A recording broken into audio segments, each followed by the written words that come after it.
Hello? Hello. Everybody, happy Sunday. Welcome to the tail end of the weekend. Right. That light's very bright. Hang on. I'm going to grab a hold of you now. Wait. Oh, Jesus. Wait now. There. No.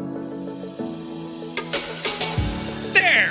That made absolutely no difference at all. You're all very welcome in. Happy Sunday. Tonight we take part in part 2 of the part of OnAir, the Christmas challenge. Tonight we're going to be flying in the Vision Jet as we leave the Faroe Islands, heading over to Norway. Yes, over to the land of Norse. And this should be an interesting one.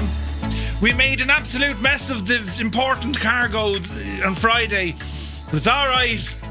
Santa Claus is very understanding of these situations. In actual fact, he said, "Don't worry, Murph, I'll resupply you in Norway."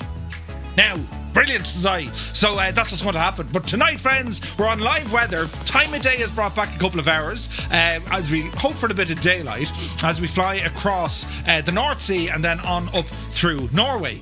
Some 685 nautical miles we're going to attempt on a Sunday night before we have work and or school in the morning. Great idea.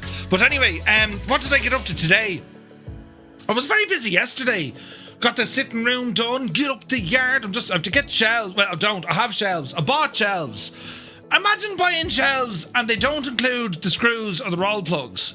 What? So it's in the instructions. You need 5 of these. I don't have them. You need 5 of those. I don't have them either. So I need to grab them tomorrow, you know. So let's see what happens tomorrow as I attempt to hang some shelves. You know, that's what I do.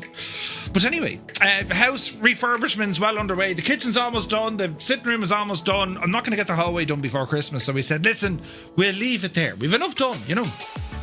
New curtains and all the jazz. And that was my day yesterday. We were up early, went out, had to get Murphy's Law, right? Went to tested the Christmas tree lights, turned them on, blew the switch. I know, did it again, blew another switch. So I had to go out and buy new lights. But I think well, she's happy with the new lights. Funny enough, they're actually called Firefly lights. Just so lovely. So we have Firefly lights now on our Christmas tree. Do you know? But anyway, yeah, Murph drilling holes. What could possibly go wrong? Ring. It could go ring, Muse, right? So I have to drill. How many? They need 5 screws. It's 10 holes need to be drilled tomorrow. Jesus, it'll be some crack. But you're all very welcome in. Very sad and disturbing news. You probably saw it on the headlines today coming out of Australia. Thoughts and prayers with the families there. Lads, the real world, I mean, you know, it's what goes on, unfortunately, in places. This is our little escape from it, right? Hopefully we can put a smile on a face, which is never easy. But, well, I mean, I do stupid stuff all the time. Might force a grin, you know. But definitely our thoughts and prayers are with those affected by that today. Very sad. What's going on in the world, do you know? But we're here in our beloved flight sim. And the Vision Jet, this is an aircraft I haven't flown in quite some time. And very excited when this first got released. Flight Effects developed this aircraft. And then it became part of Microsoft's collection, you see. And, well, the default Vision Jet, if we can call it that, it's not as...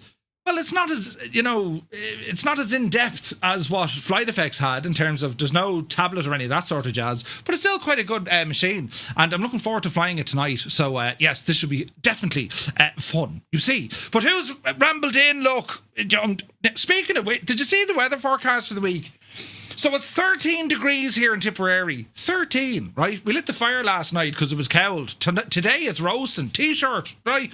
Anyway, tomorrow is between 2 and 9 degrees. Tuesday between 1 and 8 degrees. Down off the side she goes, back into the cold, and it's going to be freezing. So we'll have to we'll have to wrap up, you know, bundle yourself up in warm clothing and light a fire or something. But anyway, who's here? Look, there's a button. As we get ourselves ready for tonight's flight, we don't belong on a Sunday night, but sure, listen, could be worse, could be Tuesday, imagine. But anyway, who's here? Spitfire RAF 100, you're very welcome aboard. Fierce Wolf, looking fierce and wolfy, welcome in, buddy. Vacuum is in the house. Stick Figure, good evening. The Impossible Face, hope you're well. Tarnished Mossman, Happy Sunday, bud. Retriever Neil is in the house. Hello, fellow fireflies. You're very welcome in. Viper Strike is here. Was doing some bush flying in California's Lassen Volcanic National Park. Ooh, very nice. Kill Switch, good evening. Cracker is in the house. Mrs. TPHI, Incorporated. The upside down person. You're very welcome in. Who also has some very questionable Christmas tree decorations. Yeah. You're very welcome in. Now, let me see. Neil, thank you for 15 in a row. And Cracker, thank you for 15 in a row. Muse Fan is here, burst in the door with a notebook, wondering what day it is. Happy today, Muse. It's great to see you, buddy. Toto, 24.95. Good to see you, Toto. Soaring AJ. AJH, man, you're very welcome in. Happy Sunday. 10 Yurdas here, 98 Vulcan. Thoughts are with you, my guy. Hope you're keeping well. Let me see now. P.S. Miranda. Hello there. You're very welcome in. Commander Balosh is in the house. Gar Gaming, a very good evening to all in County Galway. Hope you're well. Now, let me see. Is it Jesus? Is it or Leroy? I think it is. You're very welcome. Speaking of which, on Tuesday, for our daytime stream, I'm going to be doing some X-Plane. So remind me to fly out of Maastricht. PH Roy made his version of Maastricht. We'll have to check it out. Note to self, remind oneself to do that. Remind me now, lads, you will. Sound. APU Inspector, 95 streams in a row. You're very welcome aboard. Cheers, buddy. Norse Viking, good to see you. Goblin Zeus, good evening. Now, let me see. Zard is in the house. Welcome aboard. Apache is here. Idle Cutoff. Cambridge calling. Hello from Tipperary. Good to see you. Colonel Fork is here. Try -8 degrees, Murph. And that's with the sun out. Jeez. That's now, they've packed up and left temperature, if you know what I'm saying. Right. No, they're gone. What? We're all speaking like BGs. That's cowled. No longer cold. That's cowled. Right, Colonel Fork, great to see you, man. Lazy Boy, good to see you, man. Hope all, Lazy Boy. The 8 is a B, not an 8. It's a Lazy Boy.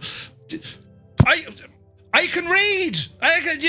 Not very well though. But Lazy Boy, good to see you. Flyer 10. Sunday stream beats having a second bath. A second bath, you say? Thank you very much indeed for 31 months. Cheers, buddy. Voicey is in the house. Good to see you. And Oblong Life, welcome in. Ryan is here. Welcome aboard.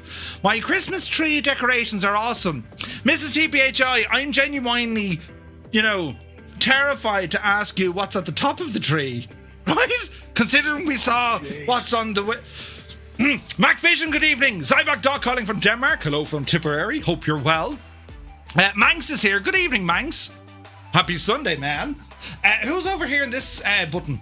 Ah, yes. Uniform Goose. Good day, Goose. Hope all is well. Dave Cleary. Legend Dave. Welcome in, Dave. Good to see you, buddy. Northland Air. Very happy Sunday to you. Bat. Good to see you, man. He says FS Expo tickets go on sale now. They do. You can grab your tickets to FS Expo.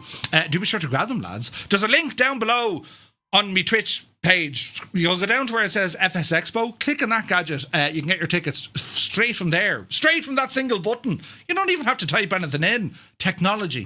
Flight Sim Max, good evening. Hope you're well. The living room photo looked well smart. Thank you very much. I have a very dedicated and very handy wife. Jesus. I did very little. Well, I lit the fire, right? I did some trunking with some cabling, right? As you can see, cable tidy. I have a knack for it now. What else? And I drilled. Yeah, I did put holes in the doors to fit the new door handles. They're very nice. Yes. I won't tell you now, the damaged under or behind the door handle. No one can see that. So it's grand. Absolutely grand. So, yes. Where are we at now? Mr. TPHI, very good evening. We're sitting between -15 and -24 for next week. Send a letter to Colonel Fork. Yours might find his, if you know what I mean. Your balls pack up. Bat, yes, indeed. You got your FS Expo tickets. Good man yourself. Little Trader, good evening. Decided to watch on the YouTubes tonight. You're very welcome in. Good to see you, buddy. Jambo, good to see you. Is 2024 better than 2020? Yes. Yes, it is. I hope that answers it. Let me see now. Ron Jesus, now. Ron, is it Quarterone? Greetings from Baston. Hello from Tipperary. You're very welcome aboard. Commander Smokey is here. You've done the first leg. successfully. Good man yourself. We'll all follow Commander Smokey. Let's see what happens. Right, now we're over here again. Look, this is brilliant, isn't it? Right, there's buttons. It's all catching up with us now. Retriever Neil says, it could be a record for a Murph introduction. Speaking of Dave, women like speaking from Dave from, what's FOTC? Women like three things. Men in Kilts, Southern Comfort, and Chris Isaac's Wicked Game. Who? FOTC. What's... Right, Energizer is here. Evening all. I missed Friday's stream, but I hear it went absolutely fault-free and perfect. Yes. Oh, fly to the... Brilliant. Fly to the Concords. Yes, leggy blonde. Brilliant. That's fantastic. Good man, Voicey. That went over my head, but then I caught it. You know, we brought it back again. I've took a break from studying for my exam right now. Where's the FS Expo this year? It's on in Minneapolis, St. Paul this year in June. And tickets are on sale right now. So, yeah, if you can make it, brilliant. We'll all be there. If you can't make it, they do a digital pass. It gives you access to all the announcements and all the stuff that's on the stage as well, so it should be deadly. Shane McHale is here. Good to see you, Shane. Hope you're well. Right, let us attempt to do this leg without causing too much of incident. We shall see. Right, come on over here, look. Brilliant. Now, so here we are in the Vision Jet, and we have a 747 right behind us. Who's that, look? Jesus. Who is that, actually? But of course it is. It's Midlife Rex. Rex, are you actually in a 747? Or, you know, I like lamb. Do you really like lamb? Or are you just saying it? I like lamb. Right, now, Sky Perrin, good to see you, buddy. Hope you're well. Zard, indeed, the route is there. Yes. Is he actually in a 7-4? I mean, you know. Hang on a second. Because you know the way now, right. Let's just do one of these. Naughty Gnome, a very good evening to you. Hope you're well, buddy. Right, let's give this a little reset and see what happens. You know, put out Midlife Rex. He's having a Midlife Rex. We'll see what happens here now, right? As that's loading in, let's go in and look at our routing. So, yeah, 685 nautical miles this trip. We're going to be going from the Faroe Islands over to... what's this place called again? Is it Verga? Yeah, Ålesund Verga. And, Vigra. And Echo November Alpha Lima, first stop of the night. Then we do another couple of 100 miles all the way up to Røssvoll. Is it Mo i Rana? Or Røssvoll, right? There's a bit of mileage now on this one. Now, the first leg, it's over the sea. The big blue sea. We're not going to see much. However, I do have the new global shipping up and running, so who knows what we might see. Then, once we're into the neck of the woods of Norway, well, we're going to have some cracking scenery heading up and along this coast. Now, strictly the rules are keep your aircraft 300 feet above ground level. We'll throw a bit of caution into the wind because, well, we'll fly low, but we'll see. We want to kind of explore the sim as well in all its beauty. No, Midlife Rex is in fact in a 747. Larry is here, good to see you. Both of these are actually in the new ETS2 DLC. No way, are they? I think the first word of the first stop is pronounced Ålesund. Ålesund, sure. Let's go with that. Whereabouts in Ireland are you from? Also, hello from your neighbour to the west. Originally from Dublin. And, you know, my accent has been influenced by many things. But yes, Larry, good to see you, buddy. I read that as via idle cutoff. It's grand, right? It's grand. Right, anyway, let's start doing our thing, shall we? And get this aircraft up and running. So, here we are in the Vision Jet, the SF-50. Beautiful aircraft. It's built by Cirrus in the real world. You can buy these for about $2 million. And, you know, small change. And you can buy them second hand. The cheapest one I've seen was about $1.4 million. And I was lucky enough to actually see one of these in the flesh twice. One at FS Expo in Houston, and then one over in and around at the Grand Canyon, you see. So they are a absolutely gorgeous aircraft. They're fast. They're categorized as a very light jet, but they are fast. They're very spacious, and the view, I mean, Vision Jet, the view you actually get out of this aircraft is spectacular. Excellent. both from a pilot and a passenger perspective. And performance-wise, it's also very, very good as well. The Vision Jet is almost the ideal aircraft if you want to transition from flying, you know, standard general aviation, be it propellered, right? And you want to get into the world of the business jets. This is the machine to start that transition on, because it's relatively easy to fly. The startup procedure is as simple as, you know, starting your car. It uses Friday Dec, but also very modern avionics. It's all glass, and well, it just works terribly, terribly well, you see. So, right, we'll see how we get on here, but it is a very pretty jet, and yeah, I'm a fan of this. Now, when it comes to anti-ice capabilities, well, the airframe does have anti-ice, right? Or is it de-ice? I think it's anti-ice. And rather than having boots on the leading edge, although they do look like they have boots, I think it's an anti-ice liquid that comes out with this gadget. I think now, I could be wrong. We'll double check it now once we get flying, right? But it's a very cool, modern, light jet, do you know? So this is our chariot for today's flight. So before we get going, let's jump into the flight deck, or the little cockpit. Close the door. Oh no, that put me outside, you muppet. Go inside, Murph. There we go.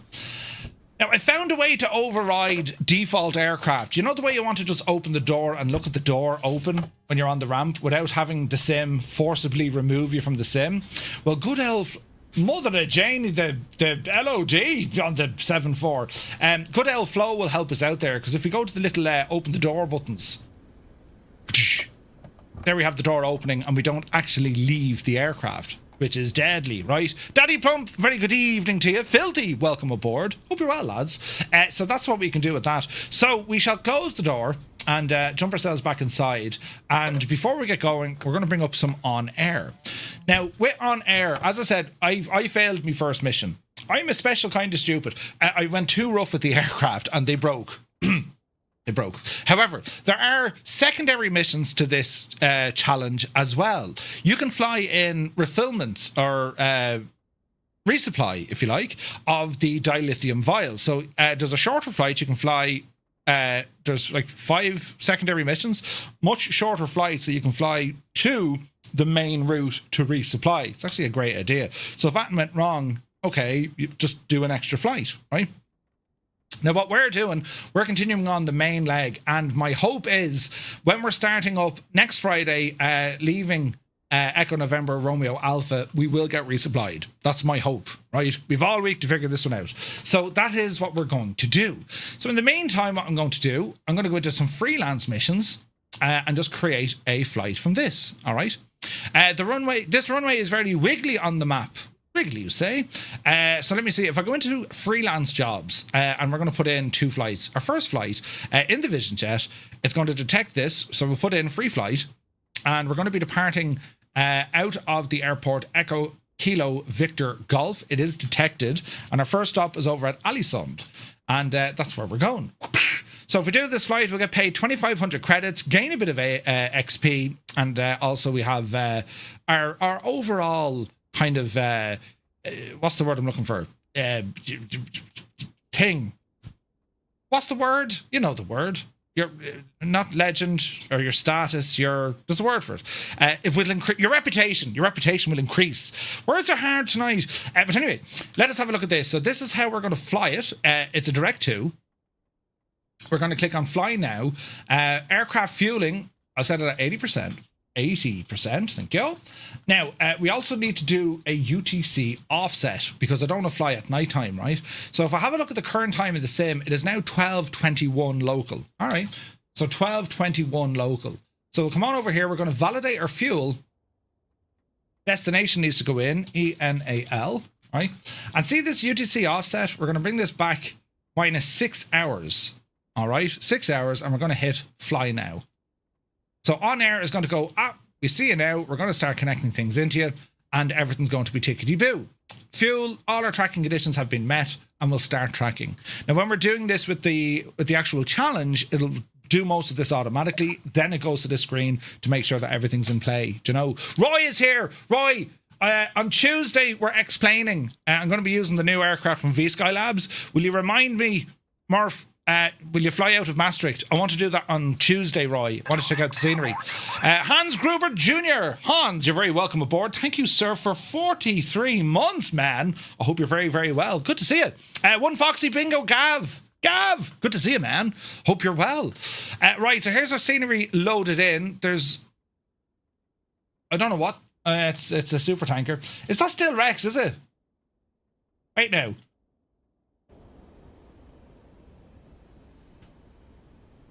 Yeah, I think it is Rex, right. We like 7.4s. Sure we do. Irvy, good to see you. Right, so with this aircraft, as I said, relatively straightforward to get it into action, right? We're going to, before we do anything, landing gear is in the down position, parking brake is engaged, and we'll start off with our batteries. Battery 1, battery 2. And when we're sitting on the ground, we'll go ahead and put some lighting on. There's no nav lights or whatever else. We just have landing, ice and strobe lights. So we'll turn them on, make sure there's light. Other things, we'll get our window heating and we'll also put on our ice protection once we get the engine up and running. But we have a bit of stuff to do before we go. First and foremost, we need to calibrate our screens or get the screens the way we want them. How we do that, we have multiple displays down here. If we look at these guys, this is where we can select on our right side MFD, we can go left screen or right screen. Left screen, I'm going to go with our GPS position, our map. The right screen is going to show me a status on the aircraft, all right? So we need to start going off and initiate all our aircraft. So we're going to start off the fuel. We're going to fob sync the fuel on board, right? Fuel on board sync.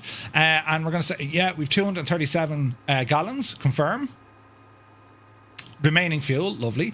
Next, we're going to go to our weight and balance, which should be grand, as is. Next, we're going to put in our origin. So we are on the ground here at Echo Kilo, Victor Golf, Vágar, and our destination is Echo November, Alpha Lima, Ålesund, or Vigra. All right, so that's where we're going first. So we shall say, and we can put in other bit information here. We can say, speed constraints or altitude constraints, right? So I can go into initialization and really dial that in. So our flight plan is in. I'm happy enough with that. We can put in some VNAV information here as well. So our profile, VNAV enabled or off, it's up to us. So it's going to say cruising altitude 1,009 feet. Well, it won't be really. We go up here, cruise schedule, pilot defined cruise. What speed do we want? We probably want 250, right? And then we need to go in and set up altitudes and that sort of jazz. All right. Actually, I don't want to see where can I do that? Altitude, descent, that's okay. Come on down here, flight plan options, show on map, yes. Traffic on map. Orientation, I'm a north-up kind of guy. Let me see, Connex radar for weather, no. Wind vector, yes. And that all looks good to me, so we'll okay that.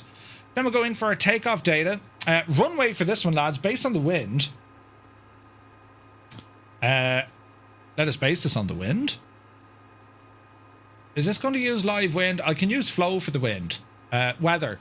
So winds are 230 at 10 knots. 230 at 10. 23 at 10. Let's go runway 30. Require takeoff. Distance. Don't need to worry about that. So all of this is looking good. I'm going to accept the initialization. All right. We also have SimBrief and we also have Navigraph all built into this, which is brilliant. Do you know? Captain Noodle, good evening. Roy says, okay, if I don't forget it myself, I will, of course. Keep in mind the scenery is recreated by the default assets as the gateway doesn't allow custom. That's okay, Roy. Yeah, no worries, man. Timothy McGee, good to see you, buddy. Murphy, where's this now? Happy holidays. It snowed in Baltimore, Maryland. No way, man. Baltimore. That's pretty cool. Right, let me have a look here. So our left screen, and you can see it showing some terrain detail as well. Right side is showing us our weight and balance. So well, we can get rid of that. If we go here to our aircraft systems, and if we want to look at now our engine and fuel, so that's going to show us what we have on board, all right, and what valves are running. As I said, it's a FADEC system in this. Electrical power currently from the battery in which we are drawing it, so we want to start this machine up fairly quickly.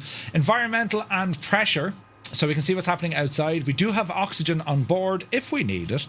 Ice protection systems, so we can see that the probes are off. It's 7 degrees, so we're okay for the minute. So we'll see how the weather goes, right? What is OnAir like as an individual? Do VAs use it? Both and both. So individually, it's brilliant because you can create your own career, your own legacy, plus your own industry. You can build your own airports, FBOs, all that kind of stuff. But you can also do it for the virtual airline. You can work for someone else, you can subcontract yourself out, or you can create your own company and have AI pilots and real pilots fly for you as well.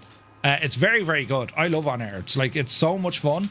There's always something to do, and it's great for giving you kind of reasons for flying. It's awesome. Landing gear configuration. So we can see gear down, locked, brakes on.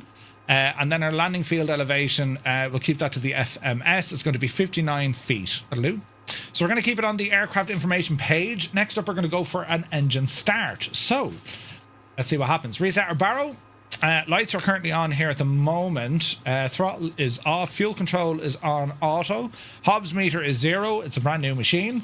Quick check behind us. Doors are closed and locked. We're going to remove our remove before flight. We do have this big safety button up here, which is our auto land system, right?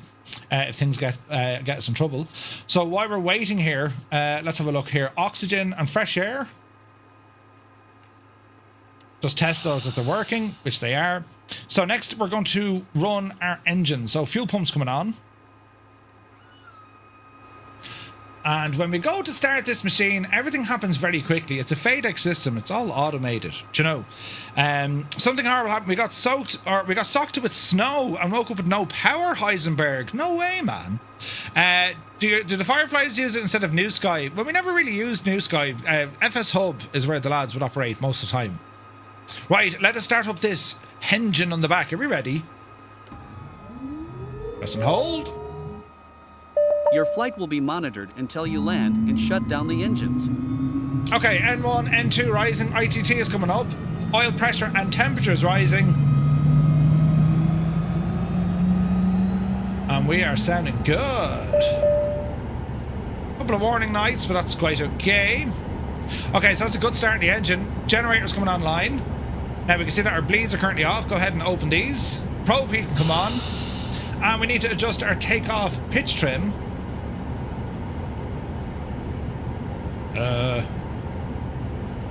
Whenever you're ready, there we go. There's a bit of movement.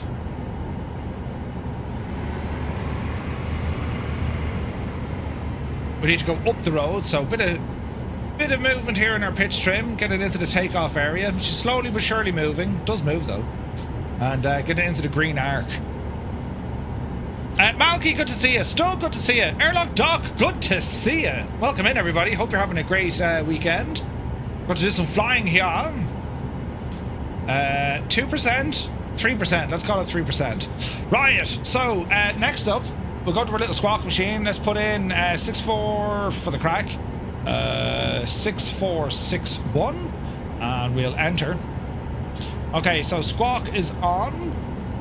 Flight director coming in. Altitude select. It's going to be very, very low here.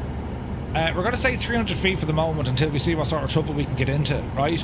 Now, let me see. Windshield, ice protection. Leave it all off at the moment. It's warm enough out there, 7 degrees.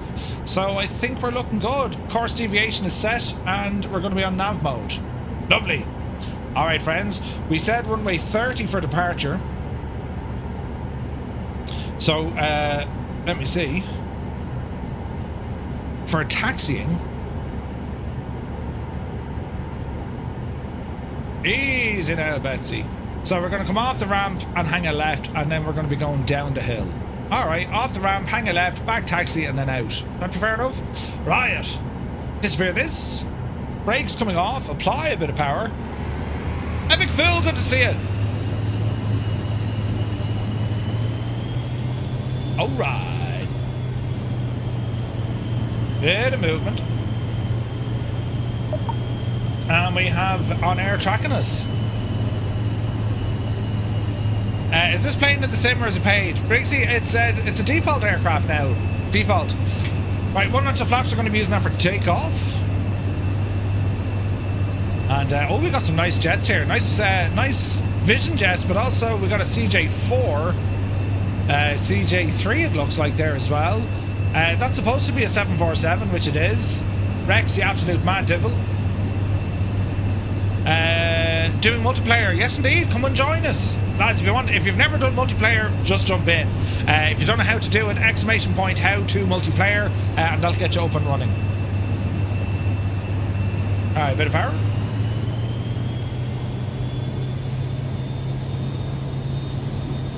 Sir Camsalot, my dude, happy Sunday, man. I haven't flown this Vision jet in so long. So long. Looking forward to the PMDG as well. Sunjammer, good evening. I haven't broken it yet. There's still time. There's always time. Right, approaching the active. All our lights are on. Hang a left. And we shall back taxi. Now we need to do a small bit of planning here after takeoff because we're trying to keep our altitude very low, at least for, you know, for the moment. So when we take off, we want to keep our altitude low, and it's going to be a left turn around the bay. Do you know? Unusual Sunday stream. It is. It is. All right. So how are we looking? Aircraft good. Ice protection. We'll keep an eye on these sensors. That'll be telling us what the air temperature is going to be at. Sophus, good to see you, buddy. Man, this is a cool jet, isn't it? And like, it's fast as well. I mean, we can happily cruise at about 250.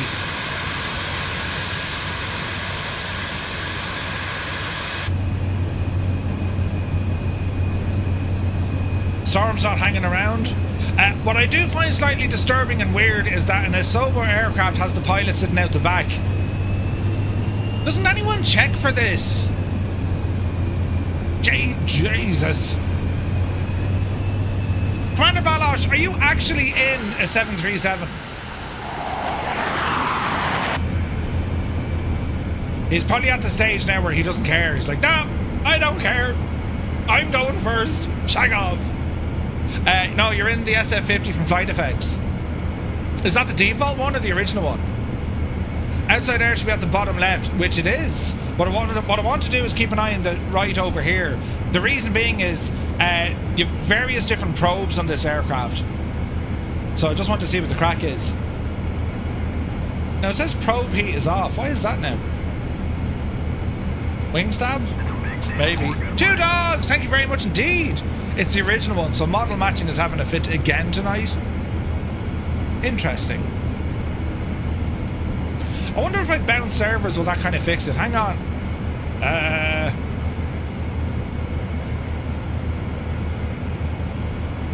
Isn't there a way to change servers here?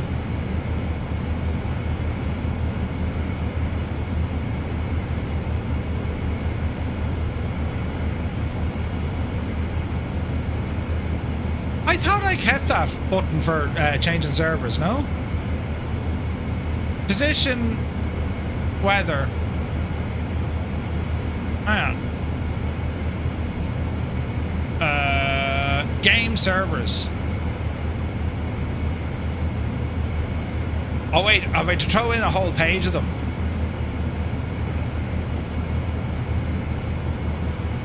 Right, so we'll horse in a North Europe and we'll horse in a Southeast Asia. Right, that'll do. So let's jump over to North Europe and see if that worked. Which it does. Now put it back to Southeast Asia. Right. Let's try again.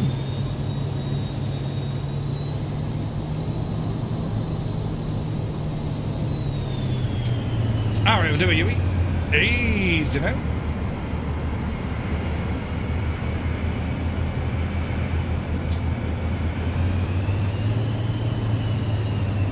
There's some aircraft loading in. I think we're looking better now.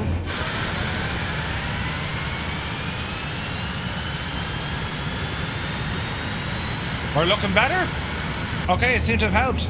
Riot! Are we ready, friends? Doc Nader, good evening. Country Flyer, good evening. Hope you're well, lads. Right, let's have a look at this. So we're going to take off, fly straight ahead, keep left as we want to kind of peel around the... Jesus. Around the gadget, right? Jetsman, or Jetsman, welcome in. Right. Power coming in. Stable, toga. Eyes on the floor. Now we're laughing. You're up the yard. Airspeed live.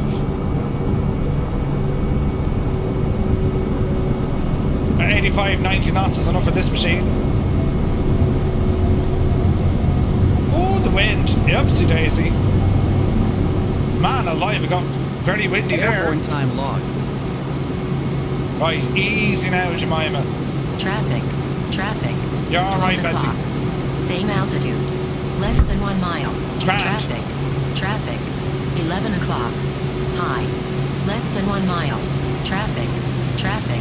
6 o'clock. Same altitude. Less than 1 mile. Traffic. Oh, jeez, we're gonna have to shut her 3 off. o'clock. High. Less than 1 mile. Traffic. 1 o'clock. Same altitude. Map Less settings. than 1 mile. Fished. Bloody hell. Go back. Right, right. Easy now. Oh, look at the scenery. I went to stick on the telly so I could watch this on the sofa. Software update, I don't believe you. Sink rate. Briggs, you gonna see a bud? Sink rate. Alright, easy now. Traffic. 6 o'clock. Same altitude. Why is she Less still than giving 1 out about mile. traffic? Traffic. 7 o'clock. High. Less than 1 mile. Alright, thanks for telling us. 500.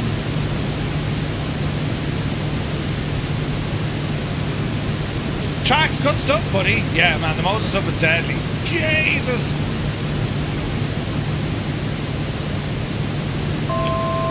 Easy now.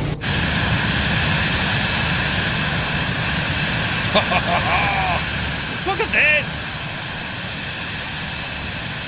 Look at the mountains here, man. Jesus! Right, easy now. We'll try and keep things low if we can. You know, normal.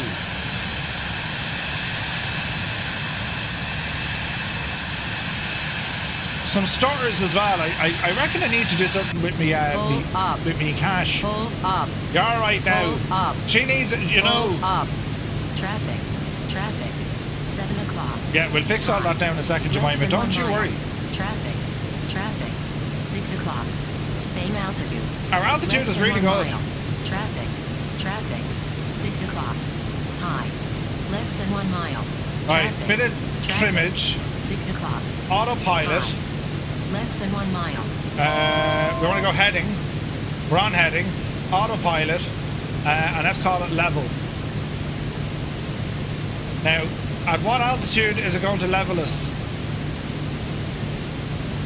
Wings level. Fix the trim. It's like 40 feet off the ground. This isn't dangerous at all. Traffic. 12 o'clock. Same altitude. Less Easy. than 1 mile. Easy. Right, 300 altitude, V-speed, Traffic. up. Traffic. Go. 6 o'clock. Up. Same altitude. Up. Less than 1 mile. Right. Bloody Nora. Now, what's this traffic business? Traffic settings. Operate, standby. Now, which you big idiot. Do I have to do it on both screens? Probably not. Probably not. Right, let's have a look at our routing here. Go handy because we've mountains. So, left turn into the bay. Heading mode once again. There we go, friends. This is a plane I use when Murphy wants to go more than 200 knots. Oh, we'll be going faster than 200 knots, don't you worry. Let me see. We're going to go manual speed, auto throttle engage, and let's get us up there to about 250. Up. Up you go. 250 is what we want. Keep her going. Right, 250 right in the nose. Angels 1.5 is ahead of us. Oh, we're moving now. Do you hear it? We're absolutely moving now. Alright. Alright, outside air temperature 7 degrees. Here's rain and a ginormous mountain.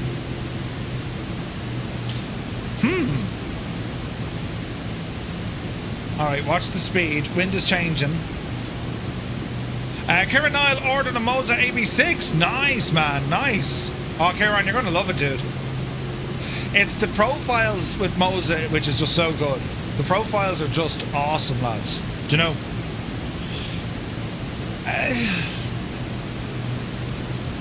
So 300 feet according to that altitude. 302, we're alright. I hang a right. I have a feeling I didn't turn right quick enough. Right, forget the autopilot for the moment. Let's just hand fly this one and get us out of this mess. Easy now. Easy now. 500. You're alright. There's a little gap. Hermit something, very good afternoon to you, buddy. This plane in real life must really take some restraint to fly nicely. It's a bit of a hooligan. It's so good though. And it's windy as here as well. Jesus. 40 knots wind.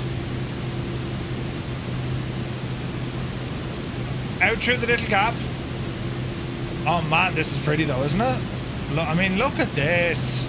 500. You're alright. You're alright. Jesus, we were covered in snow yesterday. Or on Friday. Right, so I'm going to try and aim for that magenta line that we were... 210 at 38 knots. Huh? Windy, the Faroe Islands? Never. Whoa, watch that trim, man.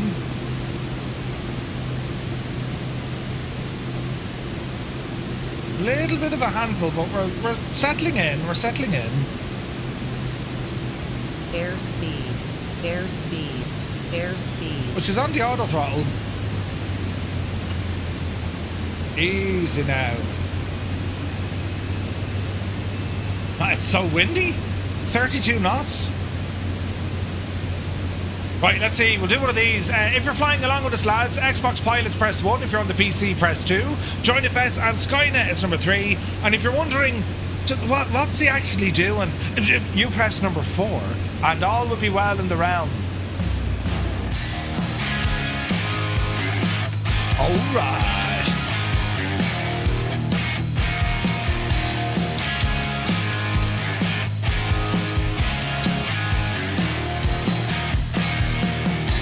Hello, Fireflies. That took a delayed moment. Welcome to the Flying Circus. We live stream Monday to Friday, 2000 Zulu time, right here. Murphy, it's Sunday and it's 6 o'clock. Shh. Get ready, don't mind that.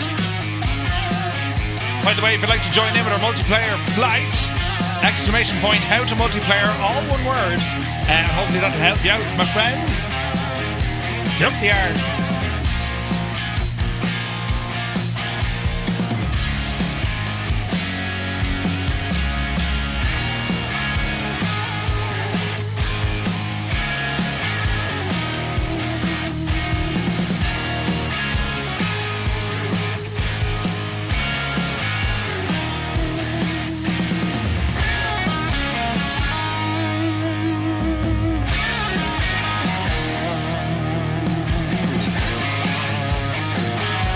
We're looking all right.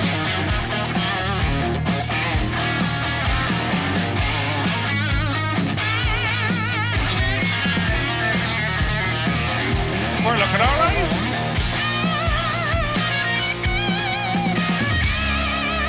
You know, we hope. Look at that machine.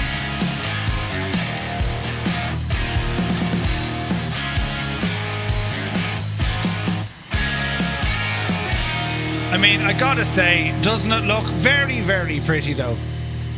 Gonna be super high fuel burn at this level? You better believe it, man. You better believe it. But it'll be grand, you know, we'll pretend someone else is paying for the fuel. And sure, look it, we'll, you know. She'll be alright.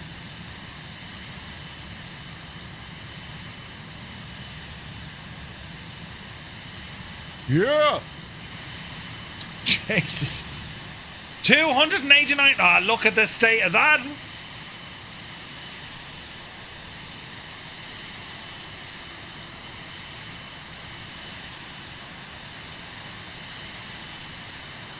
Just Tom and a Vulcan. Now that's how you travel.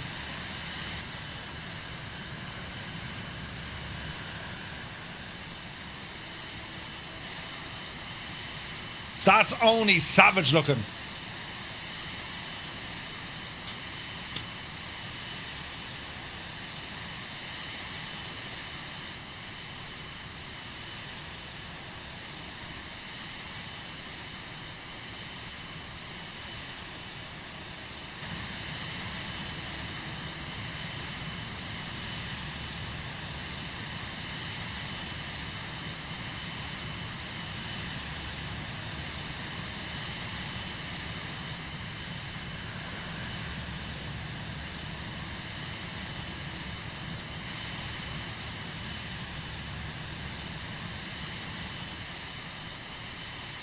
So it'll be interesting on this one, right? Button Smurf. I need to change the camera. Hang on there now. There you go.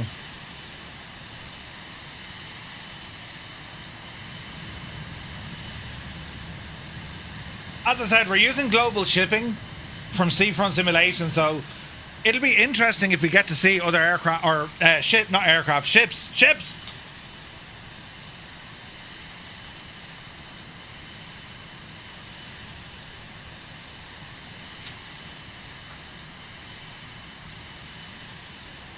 It's the Asoba one, Hermit, which is the same aircraft. They took over, you know.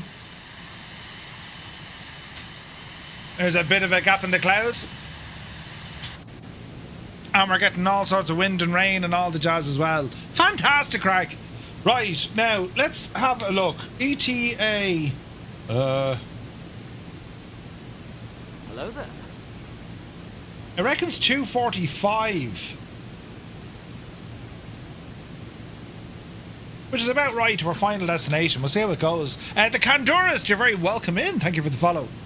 Right, so on this multiplayer group flight, it's very much keep it low across the sea until we get over to Ålesund or Ålesund. After that, then there will be a bit of crack when it comes to mountainous, regionus, maximus. Yeah, right. But I'm loving the look at the squalls with the weather here, with the rain and stuff, and even the well, I mean, it's windy, right? 25 knots blowing, but I mean, there's a bit of wave activity, right? But not much. Dr. Notham in a gorgeous hawk. And, ooh, be this, who be this? Come hither, we can't see your name. Who is it? Oh, Psychic Pencil. Just Tom and a Vulcan. He's like 6 feet off the ground, look. Brilliant. So Viper, the challenge from OnAir, you have to keep it within 300 feet above ground level. Sim, Mr. Egan is here. Welcome in, buddy. Welcome in, Raiders. Hope you had a great stream. You're joining us here as we participate in part 2 of the OnAir Christmas challenge, for which, at the moment, it's not too bad. I made a terrible mess earlier on, though. Allow myself to introduce Myself. myself. Right, up to 250, please, Murph. Up the hill.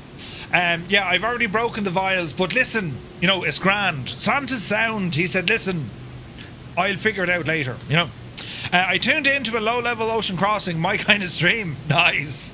This is low level for sure. And if you'd like to join us, lads, just hop on the Southeast Asian server, Microsoft Flight Sim, or if you're in 2020 or X-Plane or whatever, you can use Join FS. Sim Mr. Egan, thank you very much for the raid. Hope you're well, buddy. A very happy Sunday to you.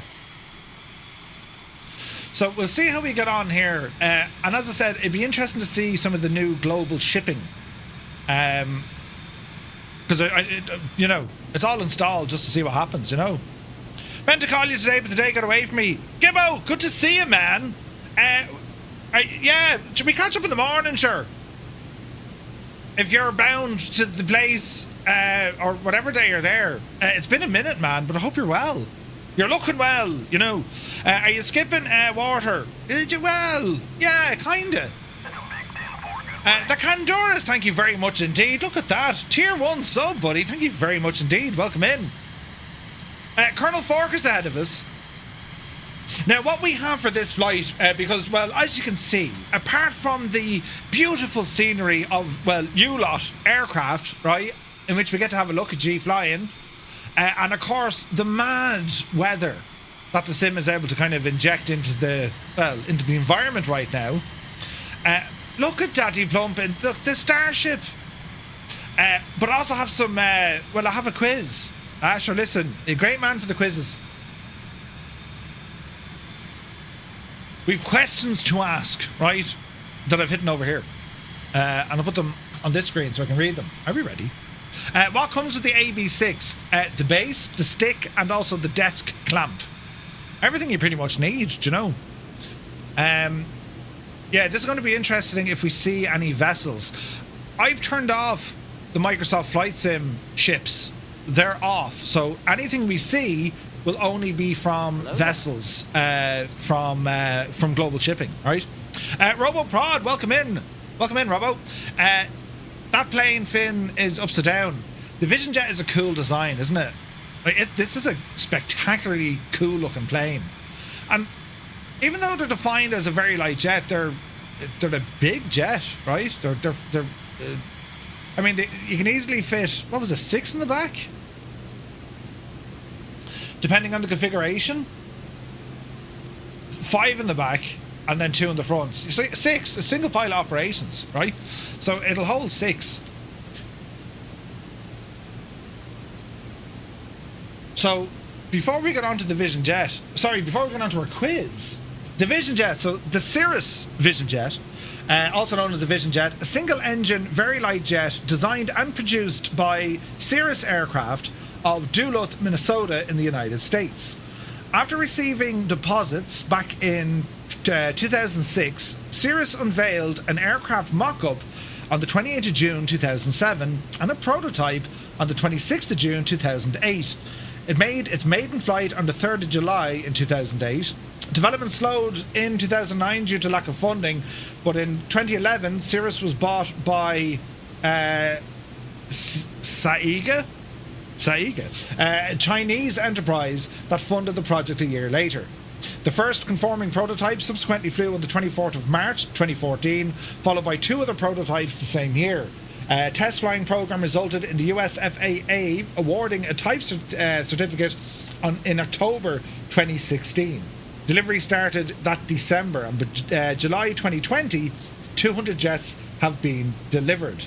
As of the end of last year, there has been 615 Vision Jets delivered, which is quite impressive.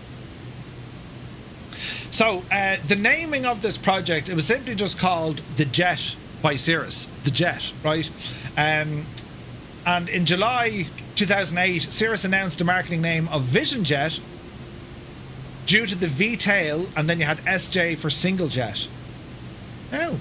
Then it was designated as a Vision SF50. So early development, and I've pictures here to show you, this is all from Wikipedia. Where is this now?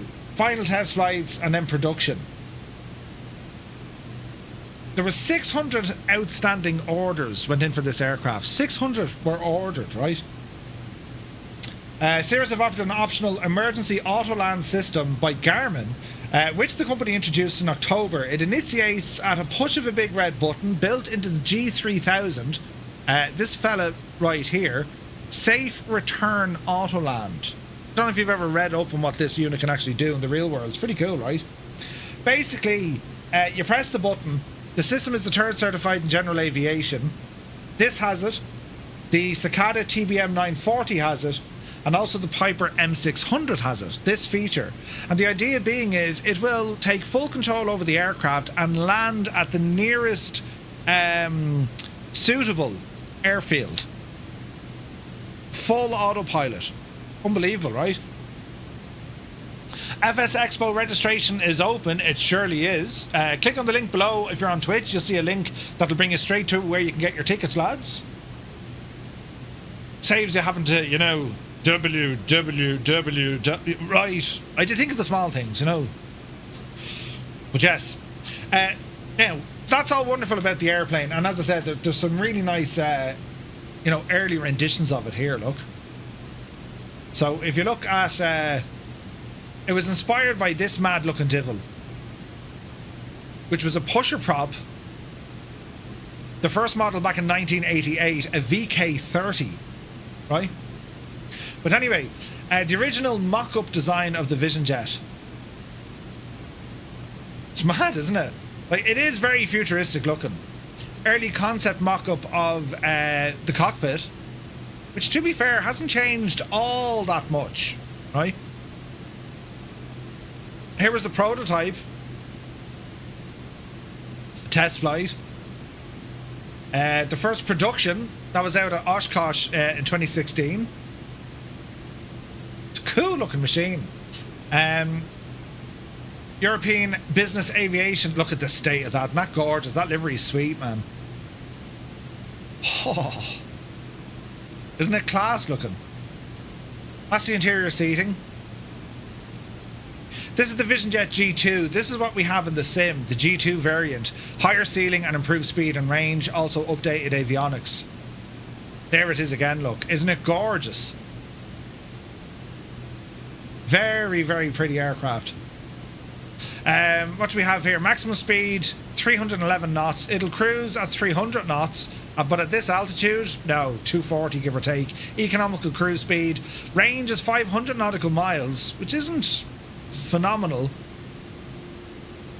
But you can also go with a lighter payload. Maximum cruise range, 1200 nautical miles. Now you're talking.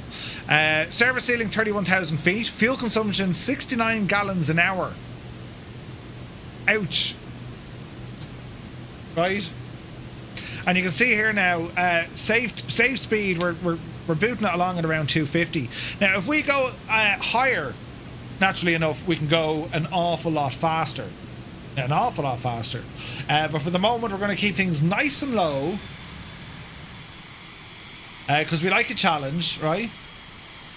And according to OnAir, we need to stay within 300 feet above ground level. Which we are. Slightly. Right?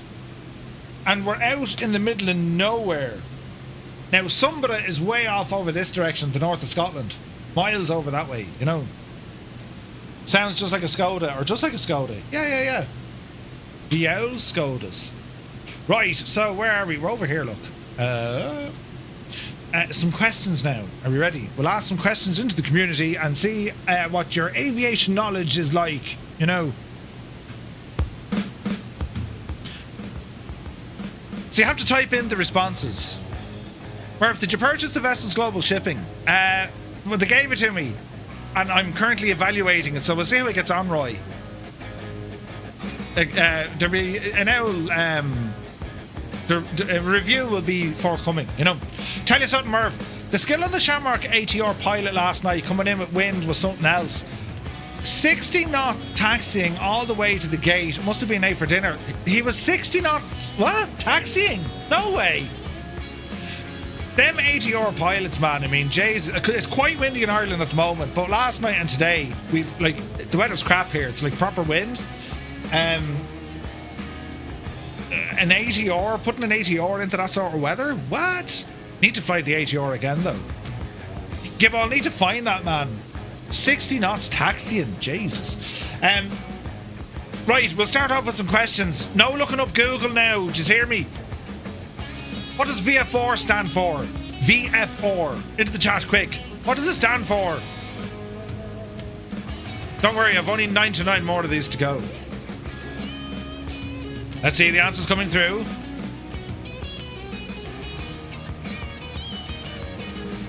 There's always one.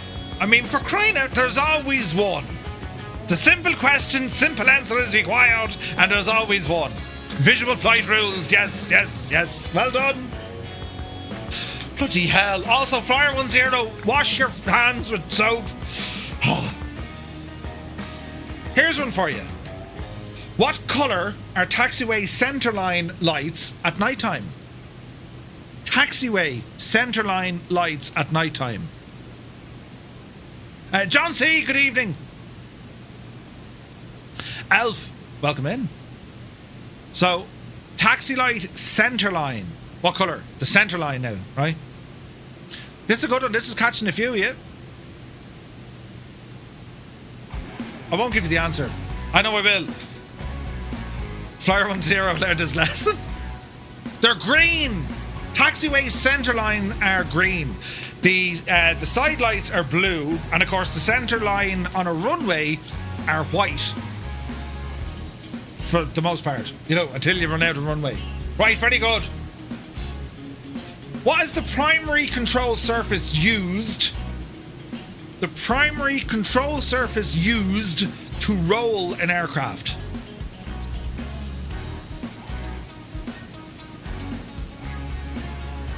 Now, there's the question. Seafront simulations are here. Murph, check it in. You can see where the traffic will be via the interactive map. I think your flight plan might currently be too far off the coast where ships normally hug the fjords. Possibly, but I did see some later on. Great to see you, man. So your primary flight control surface, right?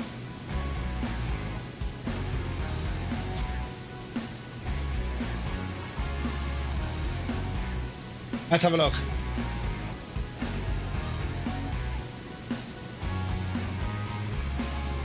So we'll have a look at this interactive map. Because you can actually use this interactive map from Global Shipping to plan flights to see boats, right? Captain Sickbag is here. Good to see you, man. So we're down here. So we might see something. There's a bulk carrier, right? We might also see a container ship. And then I'm expecting to see a few more around Ålesund. Ooh. We're definitely going to see some traffic around Ålesund. But if you look at this, lads, this is an interactive map showing you where global traffic, or global shipping traffic is injecting the vessels. And what I like about this and how they've changed it, right? You no longer have to worry about what do you need to set in your sim for marine traffic, because it has impacts. This thing just runs itself. It's self-configured. It's optimized for performance. The LOD is way better. I mean, you can see these from miles away. Do you know? The Retro Soul Club. Retro Soul Club. Welcome in, buddy. Do you put the Seafront file into the community folder? Yes. So you need to make sure that you have the models, right, which is free, and then you get the global shipping. Lear, good to see you, buddy. Welcome in. That is cool. So you switched off the default ships in Microsoft Flight Sim. I did, Roy, yeah. So this is used... What do you mean, Murph Small Hands? Heisenberg! So what we're able to fly with here, without worrying about what settings we need in the sim, Seafront Simulations looks after everything now. You know. Fact Minute Shorts, welcome in, buddy. Afternoon, well, for me it's morning, but that's Japan stuff. Indeed. Good morning to you. Yeah, try it, idle cutoff. It's the models are like just way better, and you can land on some of them as well. Dreamy, sleepy, nighty, snoozy, snooze. Captain Sickbag, turned off me lights. Thanks, you know. Now, I was over here. What was I doing? Oh yeah. So yeah, your primary control surface for a roll. Ailerons. Ailerons. Are you ready for the next one? Only 96 to go. What instrument shows an aircraft's altitude? Don't worry, these get more difficult. I'm just trying to, coax you into thinking this sense of security, and then I'm going to hit you with the hard questions, right? The Garmin. The Garmin. Now, what's funny is, right, I always call it, an altimeter. In Europe, in a lot of places, especially in the Netherlands, they call it altimeter. Altimeter, altimeter. Interesting. Your altimeter is the correct answer. Well done. Which part of the aircraft generates lift? UK normally say altimeter as well, do they? So what part of the aircraft generates lift? You're in the 7.3 Max on Friday night. Ooh, nice. Forklift. Wings and other stuff. Gibbo has a t-shirt on flightsimtees.com. It just says magic, magic, magic, magic, magic, magic. It's magic. It's magic. Wings. Wings is your answer. What is the standard atmospheric pressure at sea level? I'll give you a clue. It's either in millibars or hectopascals. What is the standard atmospheric pressure at sea level? Ooh.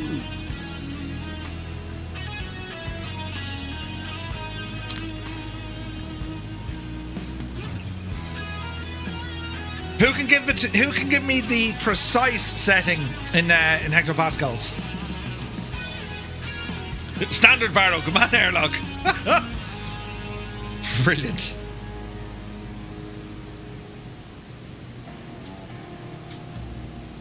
The B button, yeah.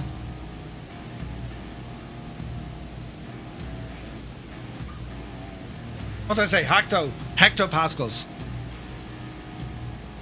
The B button is the winner, yeah. 2013 or 2992, but I think it was 1035.25. I'm like Cliff Clavin on Jeopardy. Right, moving on. Jesus. What does ATC stand for? Don't worry, false sense of security. I'm going to hit you with serious questions now in a while.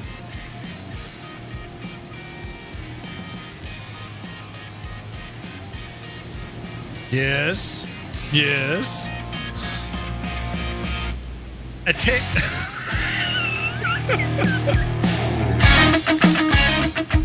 Muse fan. That's brilliant. Oh, that's brilliant. You big tick. Oh, brilliant. That's fantastic. We need that on the t-shirt now. ATC, a tick. We won't mention. Yes, air traffic control. Air traffic control. That's brilliant. Right. Which side of the runway do aircraft normally land and take off into? Huh? The side of the runway that they land or take off into.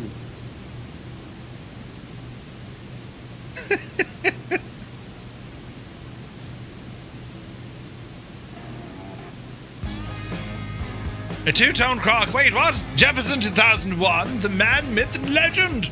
Good evening, Jeb. Good to see you, buddy. The tarmac part, yeah. Oh, yeah. Into the wind. Into the wind. Right? Now, well done, lads. This is brilliant. How are we getting on? Oh, Jesus, would you look at that? That's pretty. Okay. What is the call sign used for an emergency?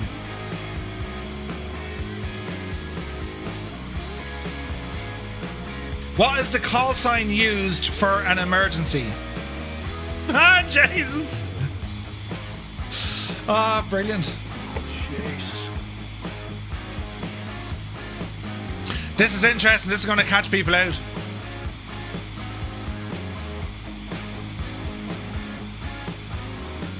So the call sign, not the squawk code, what's the call sign? Michael Gassner, the Piaggio doesn't like flying at 200 feet, suddenly veered off to the right twice and crashed. Oh, Jesus. Houston, we have a problem. Mayday. Mayday, correct. Pan, but Mayday is the call sign. That's what you would use, Mayday, right? What colour is a runway edge light?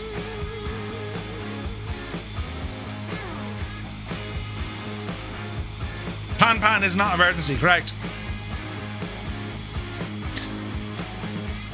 The edge lighting of a runway.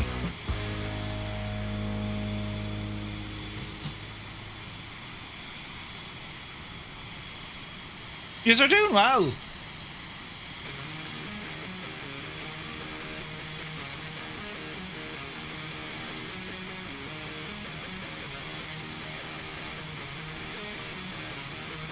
Tritz, good to see you, bud. White. White is the answer, lads. White is the answer. It's tricky, isn't it? You'd be thinking red, right? Right, we're getting there. What does a solid yellow line on an airport surface indicate? A solid yellow line. A continuous yellow line on a airport surface mean?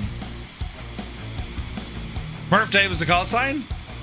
What is the velocity of an unladen swallow? Is that a European swallow or a South African?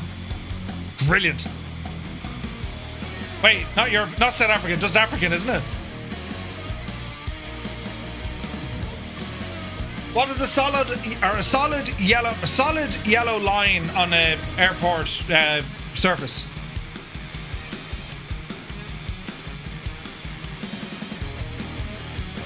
Taxiway line. Well done, lads, you got there.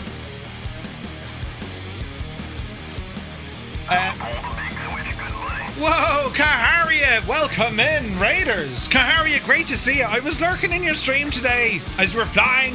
You did some serious mileage. Welcome in, Raiders. Happy Sunday. I don't belong here. We continue to fly our OnAir Christmas challenge. Tonight we're flying from the Faroe Islands over to Norway in the Vision Jet. And because we have so much to see flying over the sea, we're doing a quiz. Welcome in, welcome in.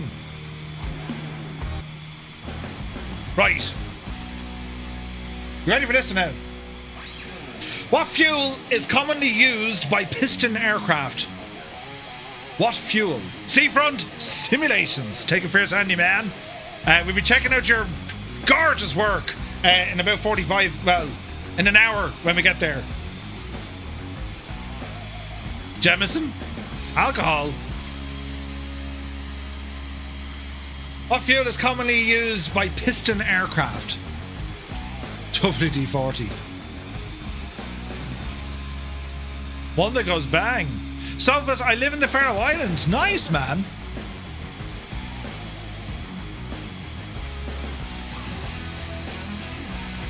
Pure disregard for physics.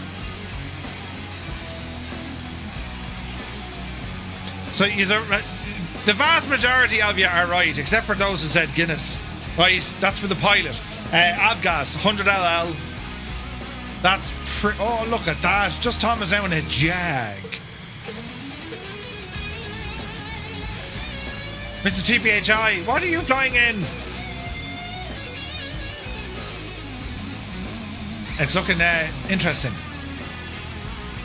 Right. Yeah, you can use pump gas. Hope you won't go for the swim. I will try not to.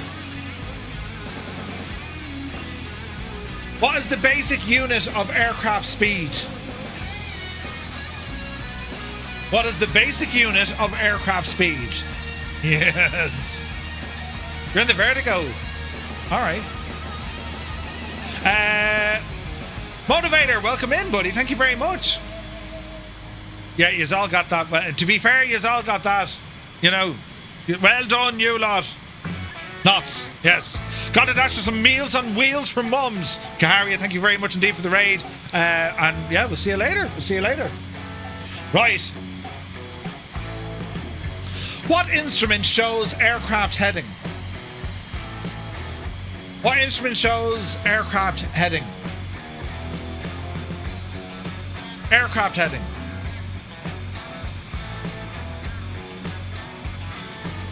Technically, not a compass. What do you mean, Murph's mallet?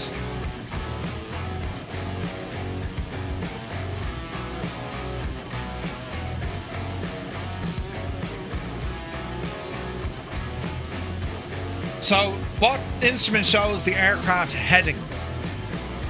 Now, you're saying HSI. Do you know what a HSI stands for? Jesus, the tunes. Ooh.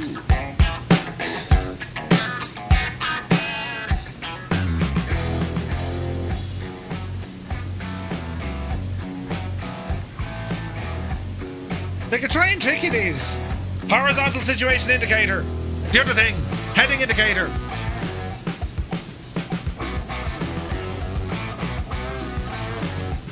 A dome of some sort. A G1000.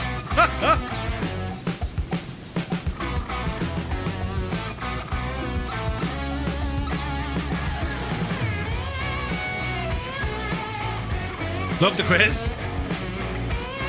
Horizontal situation indicator. Correct. So, what's the instrument that shows your heading? A lot of people say HSI. Because I think it's like heading and, you know. The answer, your heading indicator, or in fact a directional gyro. That would have done as well, right? Right. What phase of flight uses flaps the most? What phase of flight uses flaps the most?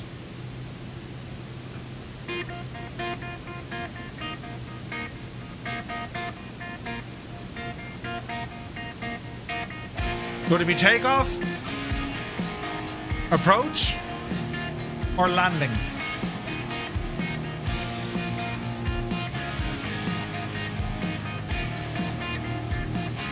Panic phase. Landing. You've got there. Well done. I was worried, you know. Landing, right.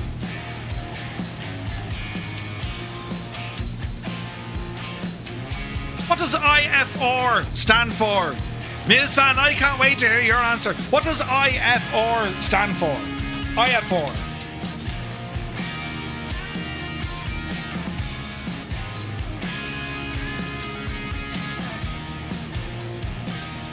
Irish flying rules? Tunage, chap.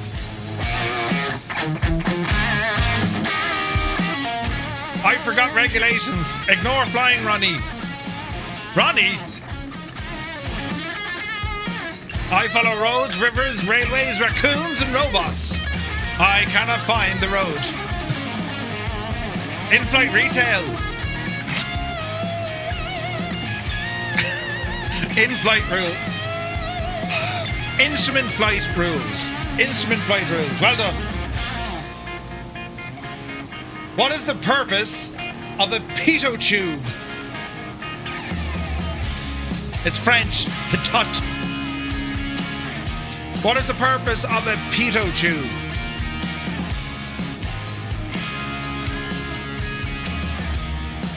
I follow rovers. Shut up, Piper.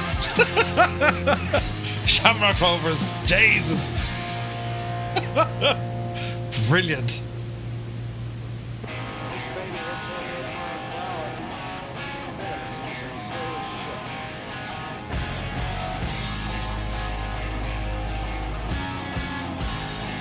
Some of these answers are good.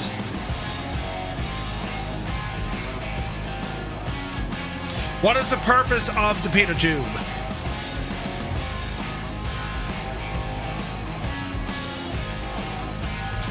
Jeez, we're getting on well.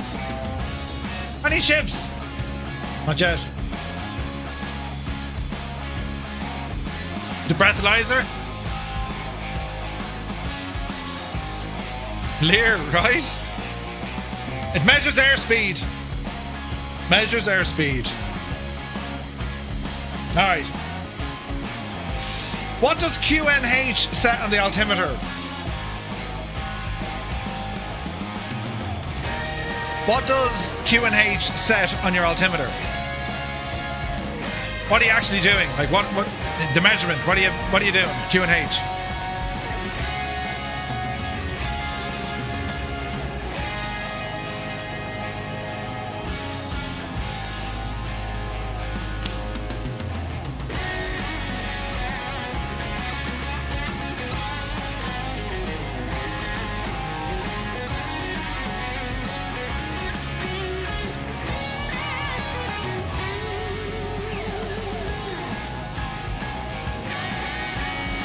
Eddie has it. Eddie hit the nail on the head.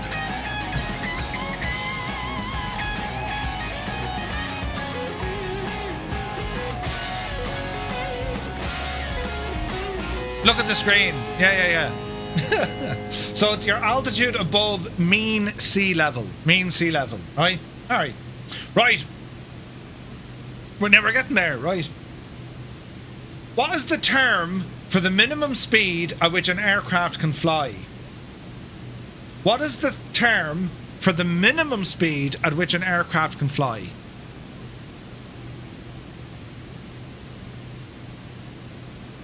Stall. He's got there. You're pretty quick. Right. Stalls. Yeah, pretty good. Right. That was too easy. Here's one for you now, for the Latin speakers out there. What cloud type is typically associated with thunderstorms? What cloud type is typically associated with thunderstorms?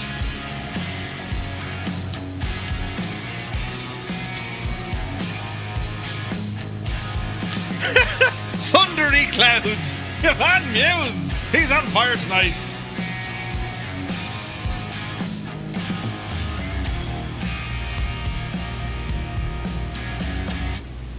You came third. On yourself. Yup, you Tivoli. The blinky ones. Big bad ones. Rain clouds. Yeah.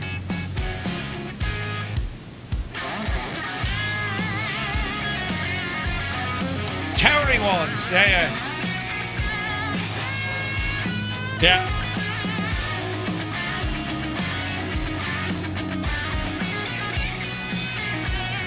Rain clouds, that's brilliant. It's not the happy Bob Ross clouds. No, not them at all. Cumulonimbus. Cumulonimbus clouds.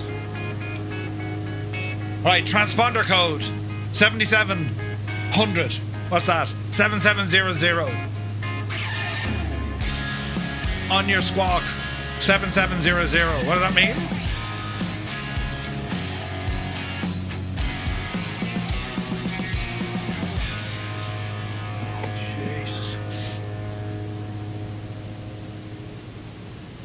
These are getting close.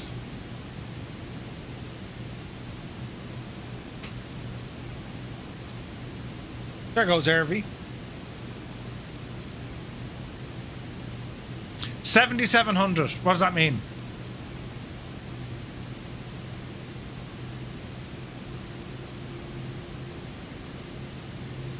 Adam Controls, good to see you. Were you streaming earlier as well? Happy Sunday. Did you get your... okay, you're watching the NFL tonight, are you? Or is that tonight?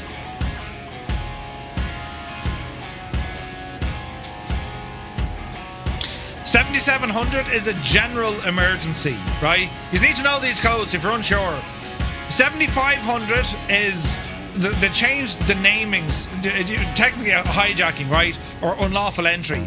7,600 is radio failure. And a 7,700 is a general emergency. Sunday nights are poker and NFL and beer.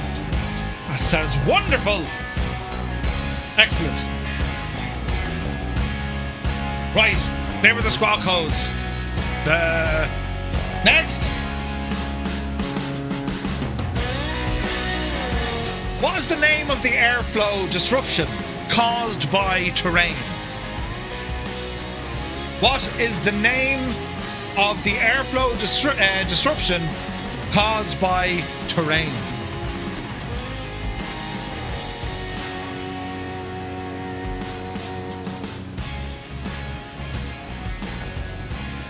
Ooh, looking good, Moss Man.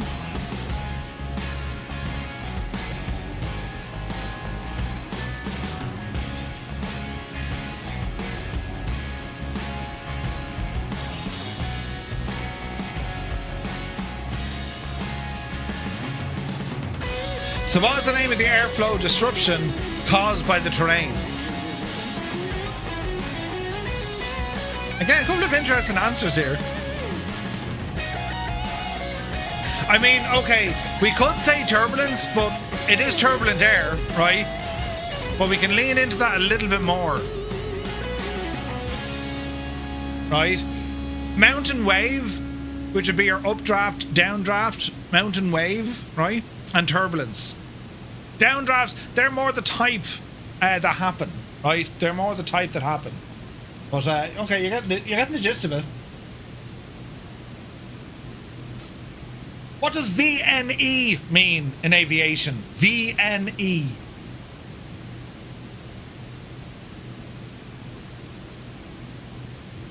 Tunage.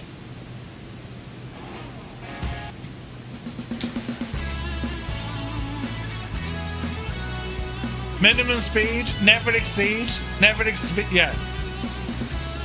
Very next evening.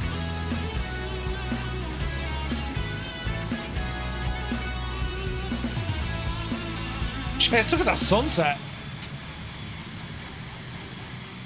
look at that.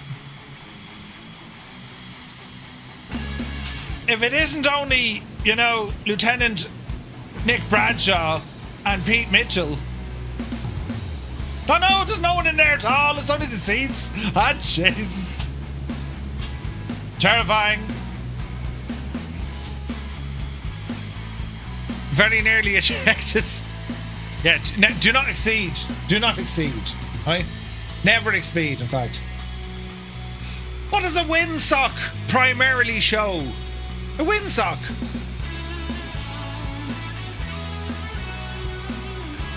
Your Typhoon is showing as an alien ship thing. Wind direction, yes. Vigorous on excursion. You have a hole in your sock. Muse, I don't know. It's model matching at its finest, lads. Here, I'll give it a reset, will I? Just when you think they sorted model matching, you know.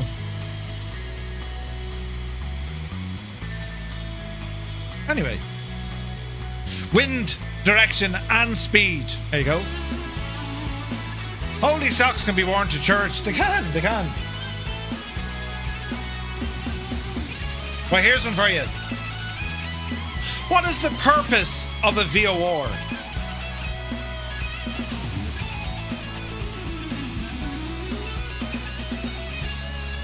What is the purpose of a VOR?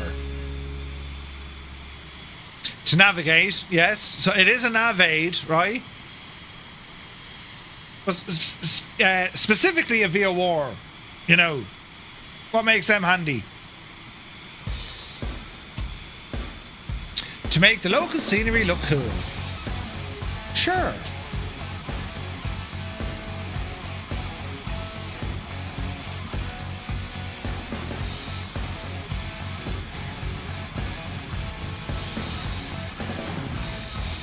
We're looking good. Oh, Gadget is in the house. Welcome in, Gadget. Welcome in, Raiders. Hope you guys had an awesome stream. You joined us here with the OnAir Christmas Challenge, our second part, flying from the Faroe Islands over to Norway. You're very welcome in. Good to see you guys. To confuse streamers who can only fly with the magenta line, Mr. 90, I love it. But why a VOR?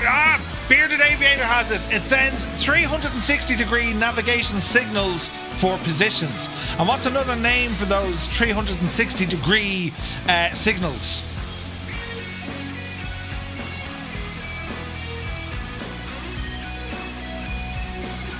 Now think about it. There you go. Radials. Yeah, radials. So for streaming on YouTube and Twitch.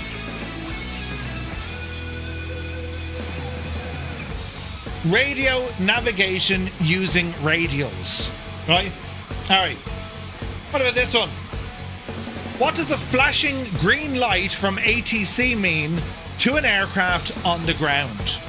You don't really see this in Flight Sim. You do see it at smaller airports. A flashing green light from ATC or a flight control officer, right, or flight safety officer. What does it mean when you're on the ground? A flashing green light.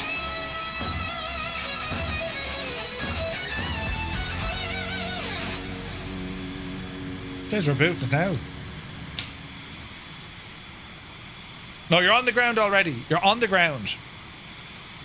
Turn on your radio. Yeah, right?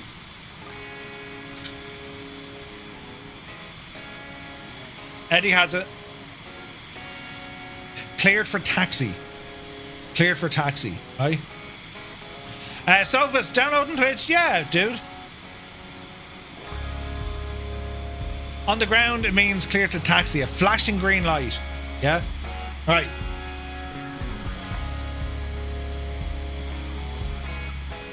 What is the transition altitude used for? Why do we even have a thing called transition altitude? What are we doing with it? Smooth Studios, good to see you, buddy. Southeast Asian server, and we're halfway between the Faroe Islands and Finland. When to switch to standard pressure on the way up. To switch between local and standard. To go from local air pressure to standard. Okay.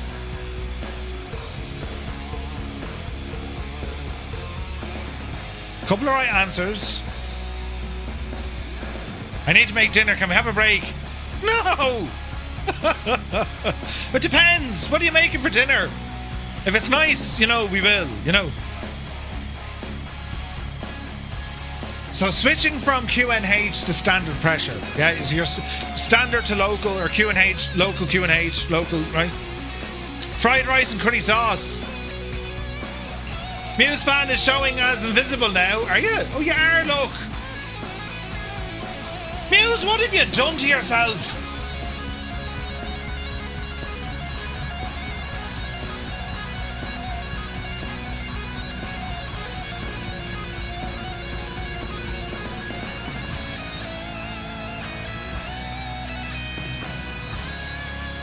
You shouldn't have said anything. It was given out. You have brought shame on yourself and on your family. Absolutely. Muse fan is he's not a man anymore. He's a M. There's no N, it's been noted. He's in Wonder Woman's jet. Yeah. What type of an approach provides vertical guidance but no localizer? What type of approach provides vertical guidance but no localizer? Right? So, a VOR approach will give you lateral, right? An NDB will give you lateral. So they're talking about vertical. So what approach will give you vertical guidance, as in your height, your glide slope, right? But no localizer?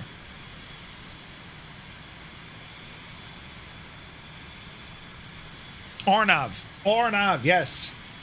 So an ILS, instrument landing system, will give you both vertical and lateral, right? And they have a localizer because you become established on the localizer, yeah? So it's an OrNav, LNav, VNav, or LPV, depending on whatever system, all right? What does negative G do to fuel and oil systems? Negative G. Mrs. TPA Joe will know all about this. But what does negative G do to your fuel and oil? Generally speaking. Makes them go wee. Wee!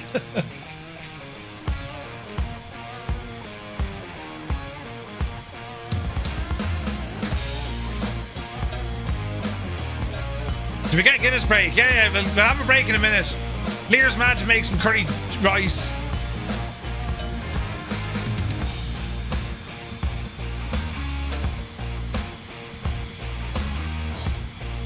That's the correct aviation term. Yeah. Whee! Yeah. It shags it. Gives them a fright. It reduces pressure. Yes. It can interrupt fuel and oil flow. Mark Eamon, good to see you. Yeah. Negative G can interrupt fuel and oil flow. Sophus, welcome to Twitch, man. Good to see you. All right. What is the purpose of winglets? What is the purpose of winglets? Chris Van Halen is here. Good to see you. Muse fan is still invisible. To be fair, Muse, it's the best you've ever looked.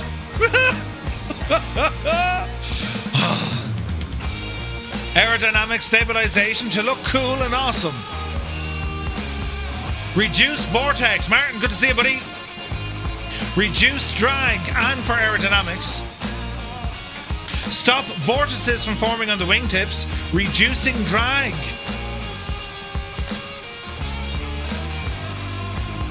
We'll go with that. Reduces induced drag. Reduces drag, yeah?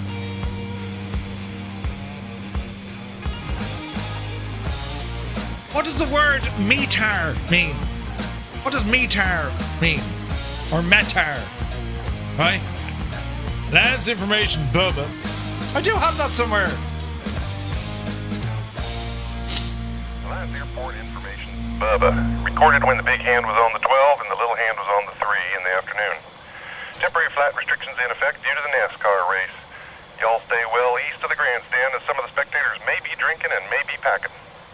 The winds are from Laredo at about as fast as you and your new girlfriend can run from a bar if somebody's chasing you to get his wife back.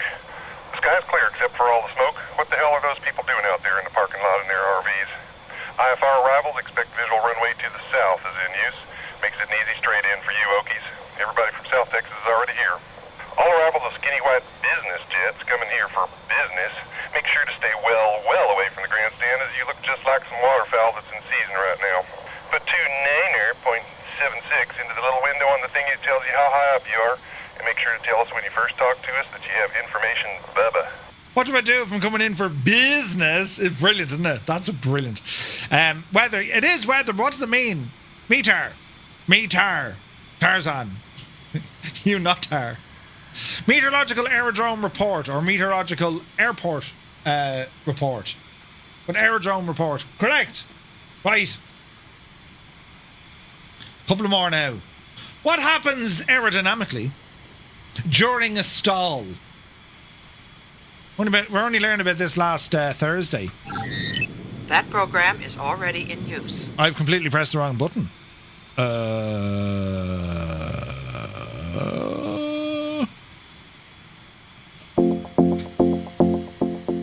So what happens aerodynamically during a stall?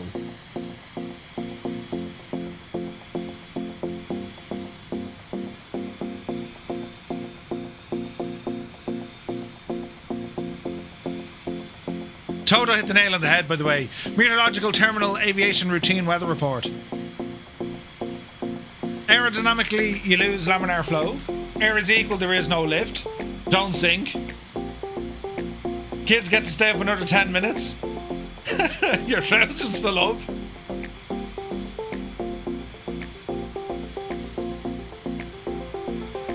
What happens aerodynamically during a stall?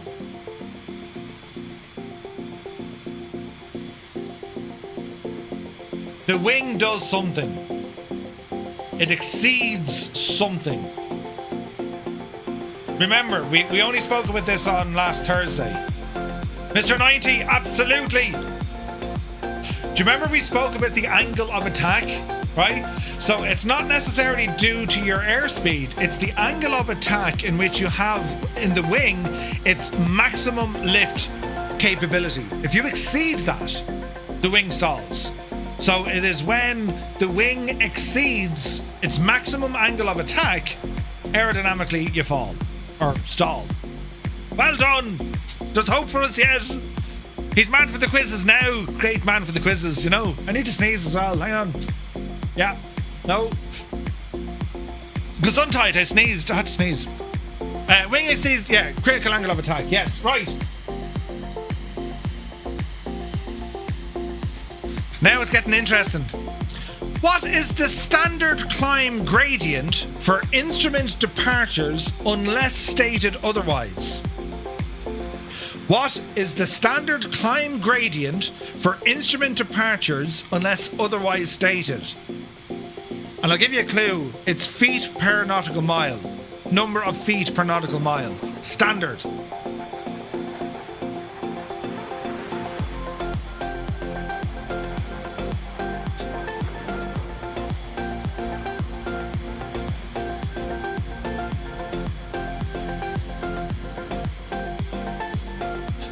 About 18 decent flights of stairs.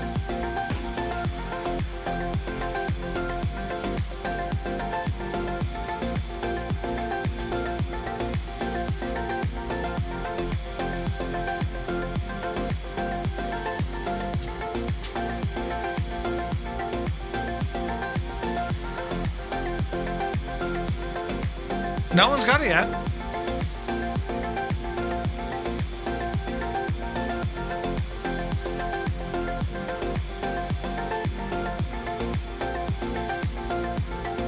Feet per minute, yeah. Up the yard.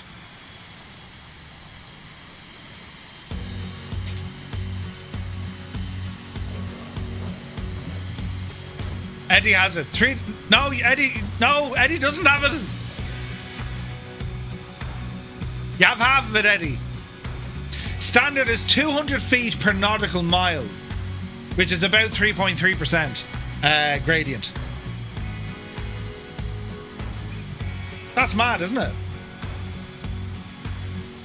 So unless it's otherwise stated, that is the standard climb gradient. 200 feet per minute, standard. Seems shallow. It is shallow. And most airports, for obstacle avoidance, they'll have something else. A lot of them will be 500, yeah? All right. What is the primary function of spoilers? Ooh. Is this a free plane? It is, Muntar, it is. We're getting closer. We're almost completed our first leg here. We got 2 legs here tonight. To ruin your viewing of a movie. What is the primary function of spoilers on your aircraft?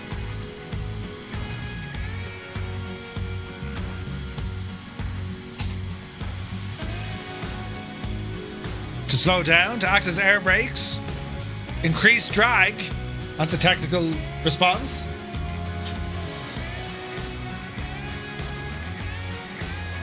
Spoil the air. Spoilers, right? Spoil the ending.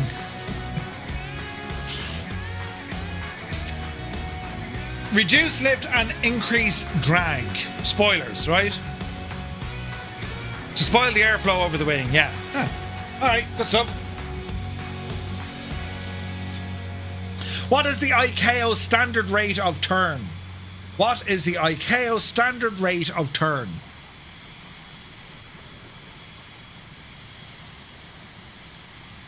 Valley, yeah, it's already on the PlayStation, buddy. It's awesome.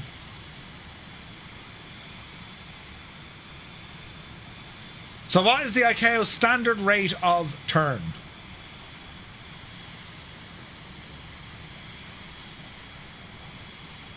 So many different answers here. Just before the plane shouts, bank angle, bank angle, bank angle.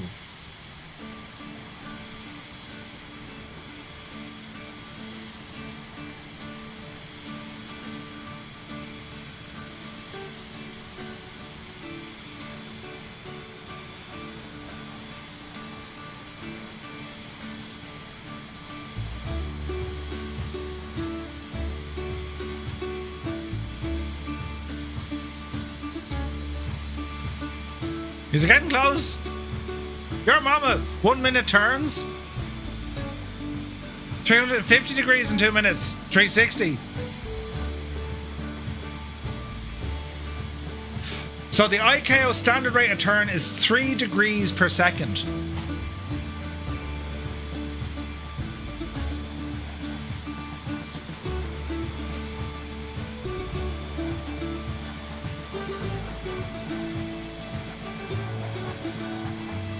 An aircraft completes a full 360 degree turn in 2 minutes. There you go. All right, we continue. What phenomenon causes a sudden loss of airspeed during approach?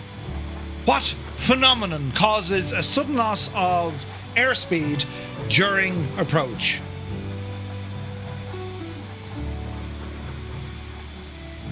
Rabbits on the runway. Are Concords available in Flight Sim? Not great. There is one, but it's not great. Wind shear. Yeah. Murphy turning off an engine. I could do that as well. Yeah, that's a special kind of training needed for that one. Oops. Right, the good news is we're nearly at our first stop, and then we're finally going to have some scenery, right? Sudden upper joke, yank. What? Wind shear, yes. What does a Mach number represent? Mach. Mach, right? What does it represent? M-A-C-H, Mach. What does a Mach number represent?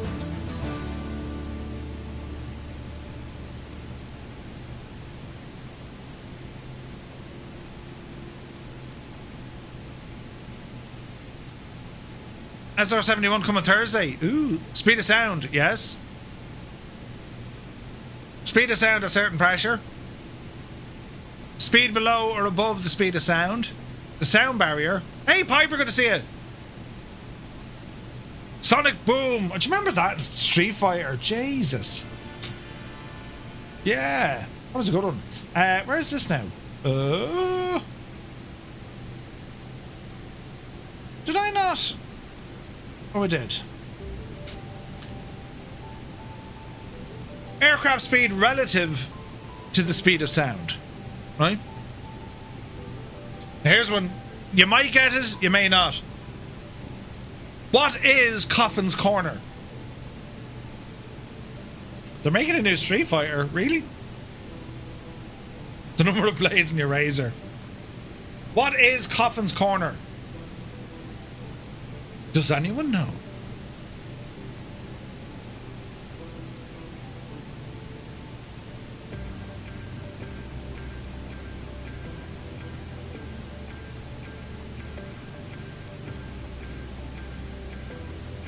Interesting.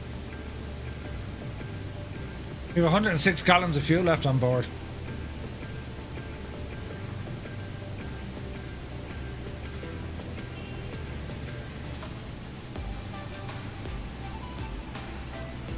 Somewhere on the envelope graph for flight, let's say you're too slow and heavy. Sudden stall. It's where the plane stops working at high speed in a turn.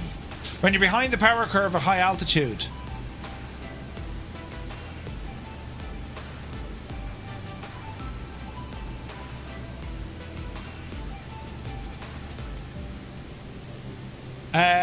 A place that you stall, or the wing brackets, or breaks the speed of which sound. Limit of aircraft. No, airspeed versus altitude. When Tom Cruise looks worried, the portion of airspeed between overspeed and stall. Yeah, it's a good name for an airport pub. It just is. Coffin Corner, the altitude where stall speed and critical Mach converge. Right? Interesting.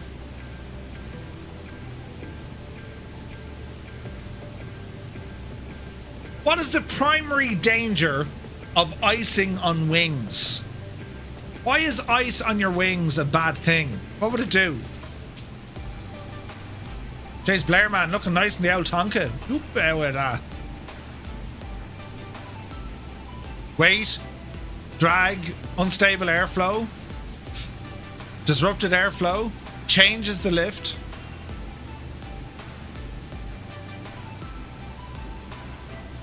Affects lift and drag. It's hard to get your drink. Does it affect wing flex? Kinda. Loss of lift because of drag and ice going in the engine? Not for the engine. Increases the stall speed. Could fall off and hurt someone. So what happens is wing or ice getting on your wings, right?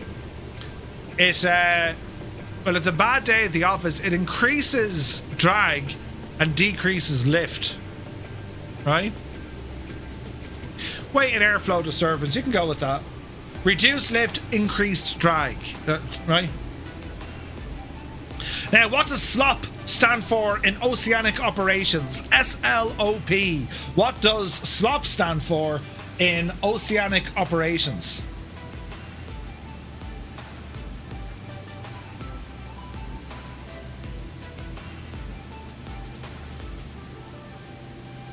So very good answers tonight. There's a vessel! We can see ships! Brilliant. Look at the LOT on that, lads. Look how far away that ship is and we can see it. Not deadly. And we're going to see an awful lot more now in a moment.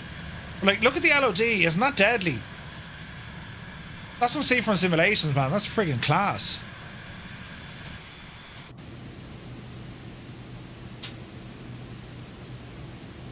Slop. Standard longitude? No. Malky got it in there. It's where you fly off centerline, it is. Standard lateral offset procedures. It's what's served in standard seating. Yeah. Slop. Strategic lateral offset procedure. Any ideas why you would want to do that? The Impossible Face is here. Ahoy. Good to see you, bud. Land, is it? We've land ahead of us. This is brilliant. We're going to be landing soon. That only took a while. To the right, if you don't mind. Indeed. So it's mainly for getting position reports and to be able to a lateral offset. ATC might request you to do that to hone in on your actual position. A lack, of course, of, you know, radio transmitters across the oceans, right? Flying an at track but going faster than the lad in front of you, offset your route by 10 degrees to overtake him. You could do that either, yes. But if you're under ATC instructions, that's what they'll do. It's a procedure, standard lateral procedure, offset procedure. You know, Mr. Polly, good evening. What causes Dutch roll? What causes Dutch roll? Are all the meetups finished for this year? Yeah.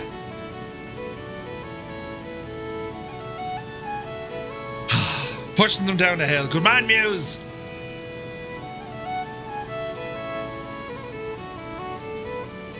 No, it's it's nothing like a Dutch oven, Adam. No. Jesus. When you pull the duvet over the pipe set. This is why we can't have nice things, lads. Right? It's an aviation quiz. Oh. Jesus. Interaction between yaw and roll stability. That's what it is. Or that's what causes it. Right? The interaction between yaw and roll stability.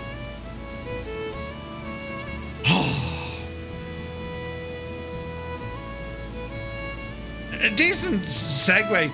What is the name of the boundary between two air masses? What is the name of the boundary between two air masses?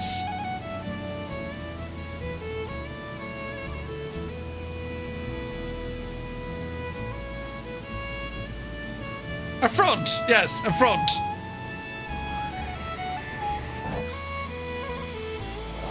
Jesus! Muse fan, you've reappeared as an A10, look. I mean, there's logic you just can't invent. Everyone's in a shagging A10. What the hell? A front, yes, well done, lads, a front. Very good.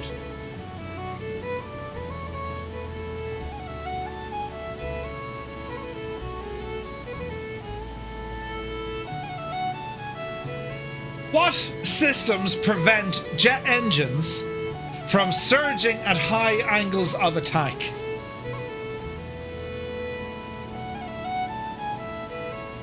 Now, what system prevents jet engines from surging at high angles of attack? Told you to get harder. Yeah, Muse, I don't know, man. It's like absolutely ridiculous. You're in a Vision Jet, but it says no. We'll model match you as an 8. Like, their model matching is so incredibly, terribly awful. Like, how, lads? Everything about Sim Update 4 has been brilliant, but still, multiplayer is just getting left and left and left and left and left and left. Bleed valve, says Two Dog. Ooh, interesting. Fadec, not really Fadec. I fly piston, no idea. Variable stator vanes or bleed air systems. Bleed air systems, yeah. Bleed air systems. Interesting.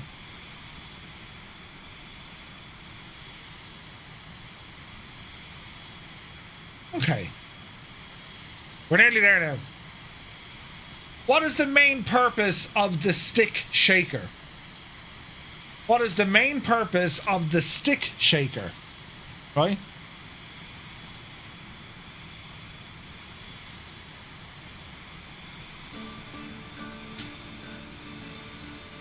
For use in a cocktail. Warn of stall. Stir the coffee. Impending stall. To warn of an impending stall. There you go. What is the correct immediate action for an aerodynamic stall? What is the correct immediate action for an aerodynamic stall?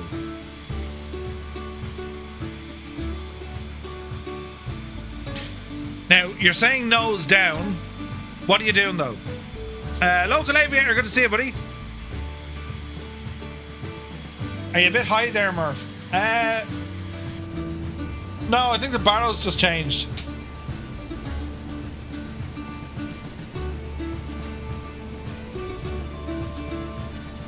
And I never reset it back. Shout Jesus on the clipping button red, right? You unload the wings. What are you reducing? Right? So nose down is correct, but what are you doing by that? What are you reducing then by putting the nose down? Doing well, local aviator. Good to see you, buddy.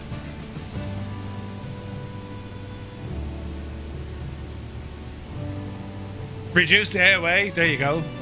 You're reducing the angle of attack. Remember, lads, when we're talking about stalls and all this, start thinking angle of attack more so than speed and whatnot, right?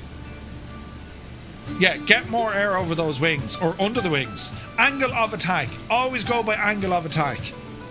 Because you can stall at high speed. If you exceed the angle of attack, you stall. Right? Doesn't matter what speed you're doing. If you exceed the maximum lift or the angle of attack, you stall. You know? Excellent. Part 2 will be coming up on our second leg, which is only a few minutes away.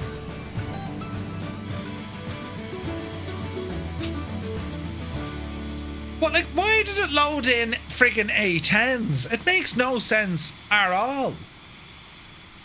They're Vision Jets. I'd love to meet the person who sat down to say, right, I'm going to design the entire multiplayer system. I reckon I'd have a very interesting conversation with them. You know. Just finished some Delta Ops today. Ooh, nice. Right, let's reload and see what happens. No, Jesus, then. They're back in as A10s. Something in it somewhere is saying it's at this speed, it has this, like, even the engine count is wrong. There's 2 engines on an A10. Like, what? Would it involve smacking their head off the desk? Ah, no. Jesus, no. But it's just like, how is it so bad? Like, how is model matching so bad? And making the kicky, I'm telling you. But like, and I have mine turned on to high fidelity. But that means, like, okay, the model is loaded in very well, but he ain't flying that.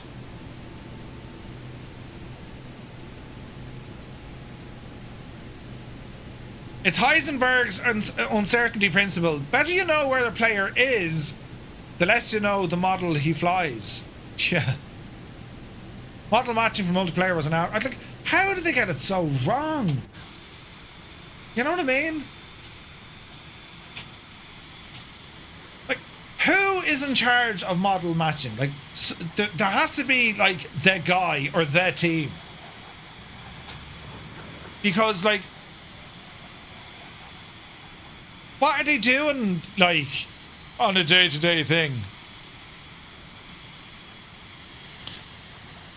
Yeah, they haven't done much with the multiplayer stuff. Seems like a simple lookup table would fix it. It does, it really does.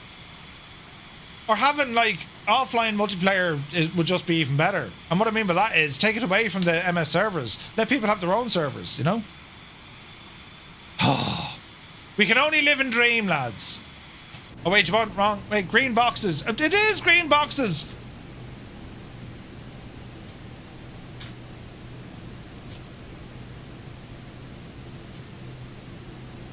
So, here's the sim. Here's, you know, weather. Here's, like, in real life traffic. Here's multiplayer. And here's everything else that we love in the sim, right? So what's happening here is, well, this lad is getting in fine, this lad is getting in fine, and this lad, for the most part, is getting in fine. This lad, they've sent him out, this shagging, there's nothing over there, look. Yes, send it all this way. But the sim is here. No, it's not. It is. There's the shagging green box. No, send the whole shagging thing this way. The whole load. Multiplayer, send it this direction. That's a technical drawing of what's happening. You know, multiplayer always seems to be an afterthought. It does, you know. Oh. Why? Put me in charge of it. I'll get a team of people and say I'm going to do all the things and run away with all the money. Oh wait, did I say that bit out loud? But like, do you know, they have to be able to fix it. Like, Jesus. It really only matters to us, those of us who enjoy the group flights, which isn't an awful lot of us. You know, the whole load. High technical. Oh yeah, it's very technical, right? You know, the water looks funny in the front. Huh? Look at all the ships we have here now. Oh, this is brilliant. We're about to do a landing. Wait, is that the runway? It is. I found the runway. Ooh. Heading.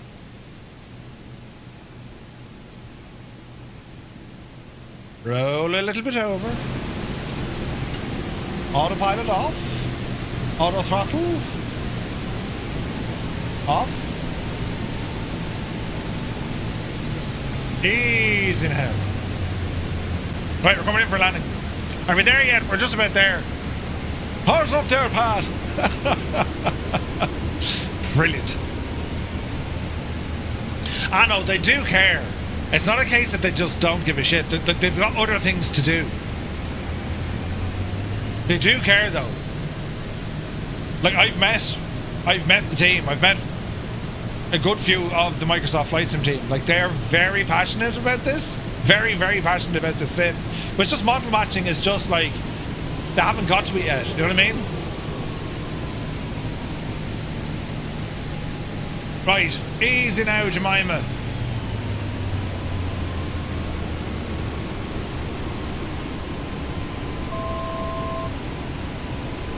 This is going to be sporty.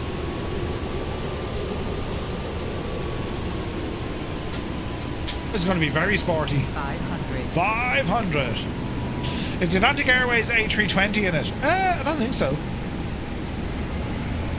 Will you get an upgrade for 2024? You do, but I think it's a paid upgrade, Irving. So, I'll show you now. I have the default ship traffic turned off. So all the traffic I'm seeing is being loaded in by Seafront Simulations.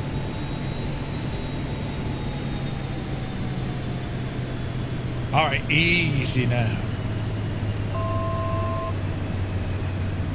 Easy.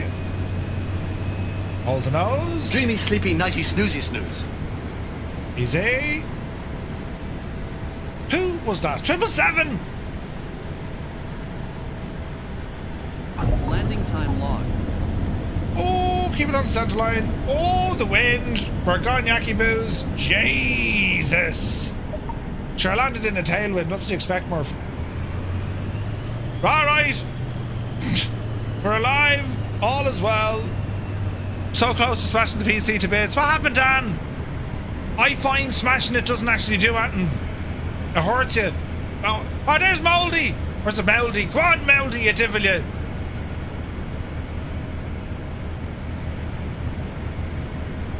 The man is good at flying. Going for a spot of drifting. It was very bad. Yeah, my gears broke. Oh, the whole thing shagged. Yeah. But don't worry about it, lads. You know, it's all part of the simulated horror. All right, we're going to need to refuel here as well.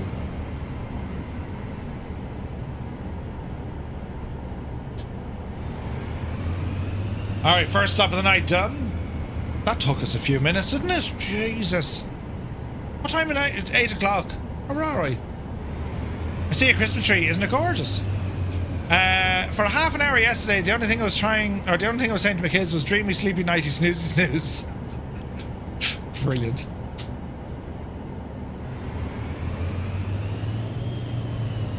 Right, sit tight. Brakes on.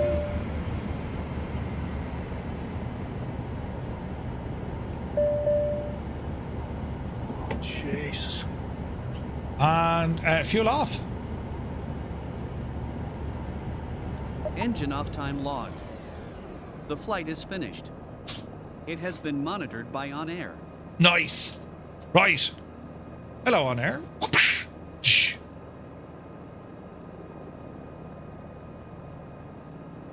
Your flight has been monitored by OnAir. All right, so let's have a look, friends. Let's have a look. Free flight, reputation increase, comfort bonus, no. Safety bonus, yes. Aircraft handling, no. Soft landing, yes. Normal wear and tear. So we got 91% on that flight, right? That was a long flight, lads. Look at that. Jesus. So we're going to be starting up our second leg now, right? Do we need to... Hang on. Go back. Oh, Jesus. Right, so dashboard. Dashboard. And now we'll do another free flight. This one's starting off from ENAL. And friends, we are now flying up to ENRA. ENRA. Yes. Now we won't be going that way. I want to stay over land for this one. So we're going to say fly. Now we want to adjust the time of day and so on and so forth. We're going to refuel, right? Destination ENRA. We're going to validate this. And then our UTC offset, currently it's 10 past 3, local. So I think we bring it back to about 12 o'clock again, lads, will we? So about 12 o'clock, so UTC offset, -7? No. -8. Shh. We're going to go with -8. There we are, 10 past 1 we're going to go for, right? Is OnAir free? I'd like to have a campaign manager like this. They give you a free trial for 7 days. But it works out, like, if you subscribe to OnAir, like, make sure you do so for the 2-year option. It works out like $3 a month. It's a cup of coffee a month. A month.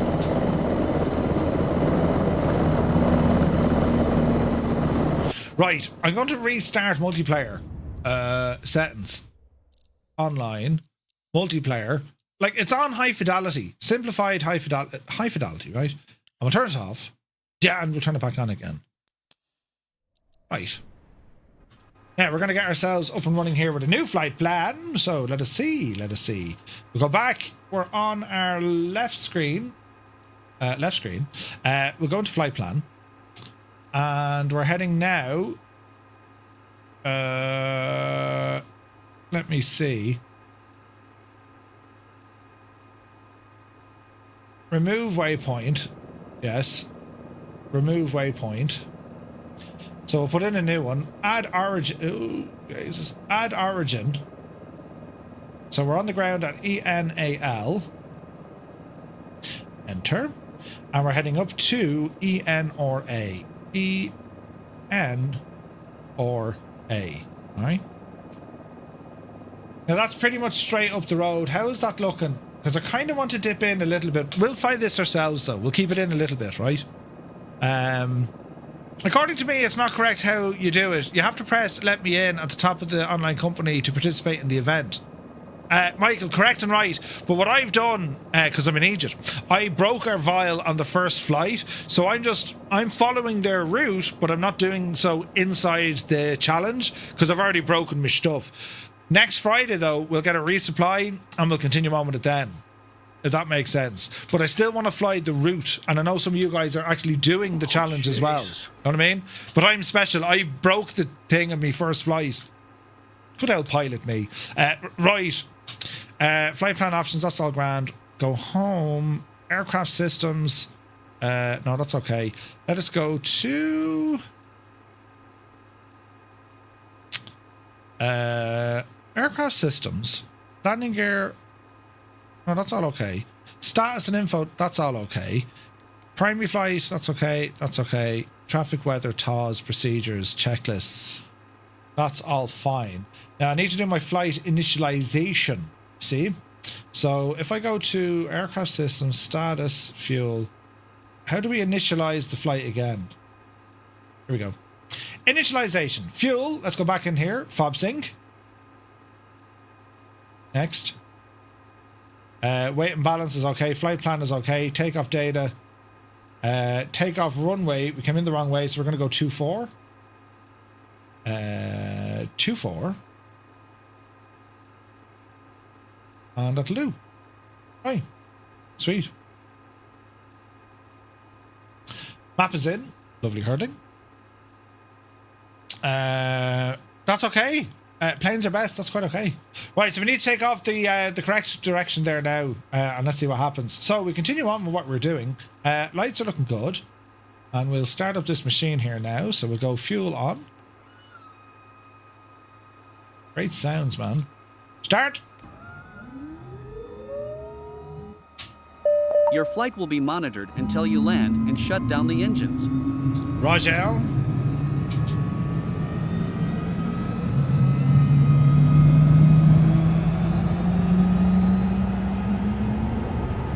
All right, we got a good start. Probe fuel quantity miscompare. How is that now? We literally just did that.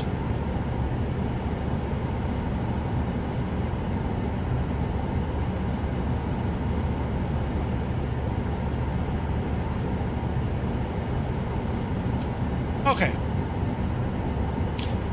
Probe heat off. On. Lights are good. Takeoff pitch trim.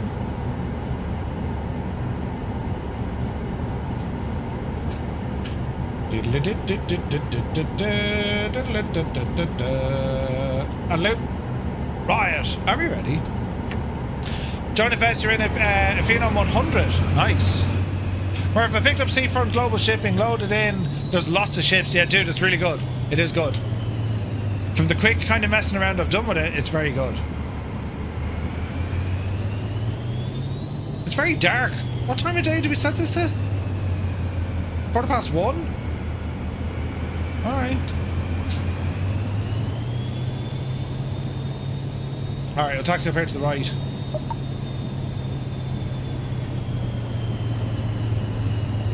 There's Zard ahead of us. Hamilton, I use it without the live traffic. I turn the live ship traffic off in the sim. Seafront Simulations does its all. It does its own work. It does its own thing, you know. Right, we shall taxi along and see what happens. Easy now, Jemima.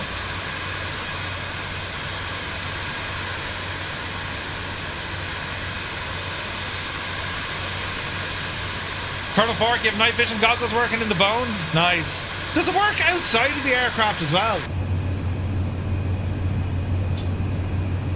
It does, doesn't it?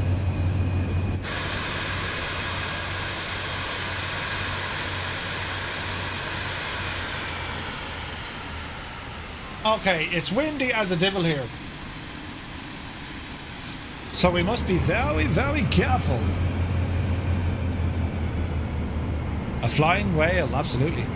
What's my favourite plane? Oh, I've many. I've many.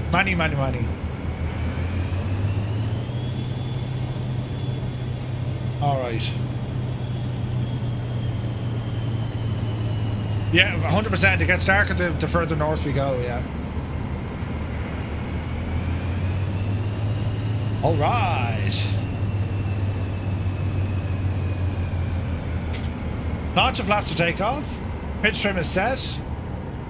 Let's go ahead and lock our heading in.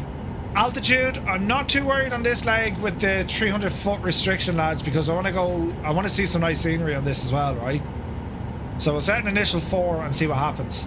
Right, time to fly. Are we ready? Power coming in. Newfoundland, good to see you, buddy.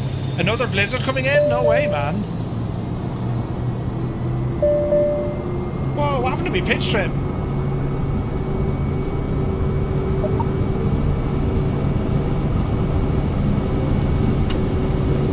Easy now. Yep, see Daisy. Airborne time logged. Gear up. That was very sporty. Traffic. 6 o'clock. Same altitude. Don't start Less that than crack 1 again, mile. Jemima. Traffic. 1 o'clock. Same altitude. Less Do you than have 1 live mile. rain and stuff on? We do? Traffic. 12 o'clock. Same altitude. What's Less going than on 1 with me mile. pitch trim? Traffic. 6 o'clock. Same altitude. Less than 1 mile. Traffic. Easy. Traffic. 6 o'clock. Same altitude. Less than 1 mile. Traffic. 6 o'clock. Low. Less than 1 mile. Come on, Traffic. Betsy. Traffic. My pitch trim went 4 from like o'clock. 0 to like 10. Low. To see that? 1 mile. Traffic. We're at 4% 6 o'clock. here. Hang on. Low. Or 4 Less degrees. than 1 mile.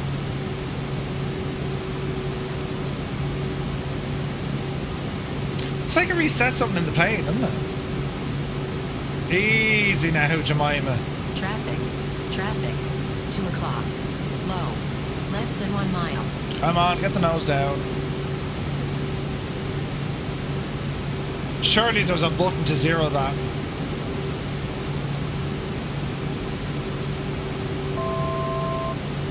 What was that? The Vision Jet is drunk. It's drunk, I say. It just won't trim.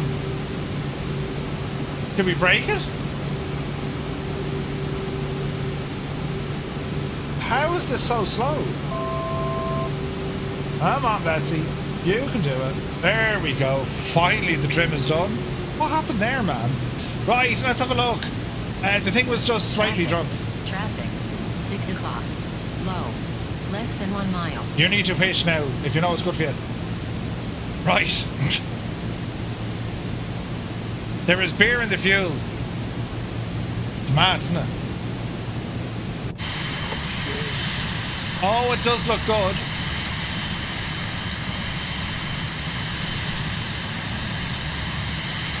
Right turn.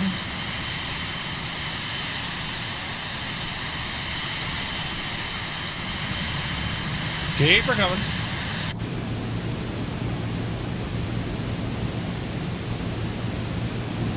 Okay, get back down to about 4,000. Easy now.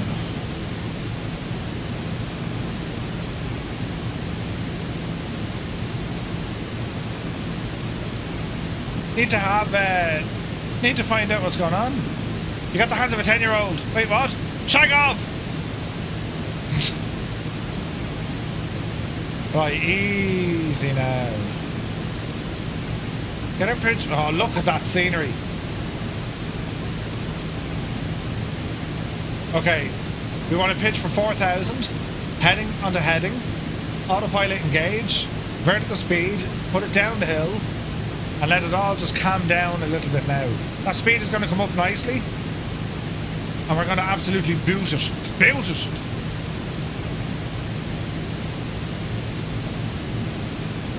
Right.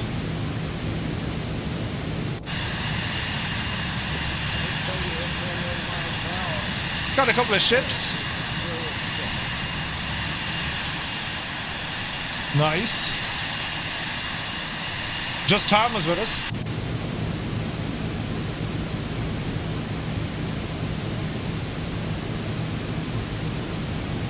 Forget the auto throttle. Why is our altitude not putting us to 4,000? There you go. Okay, manual, auto throttle, and 250.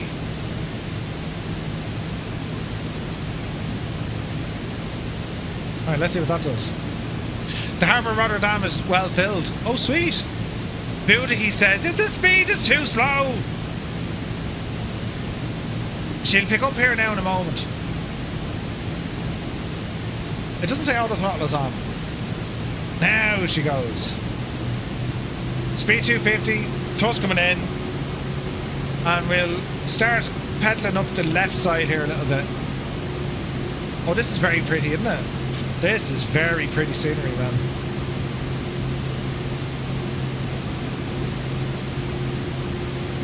Ooh.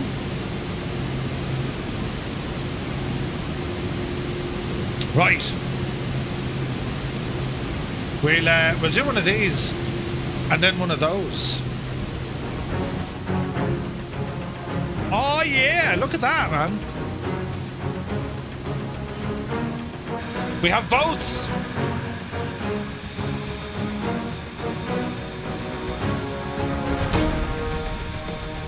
So these are coming in from Seafront Simulations because I've turned off the Sims boat traffic.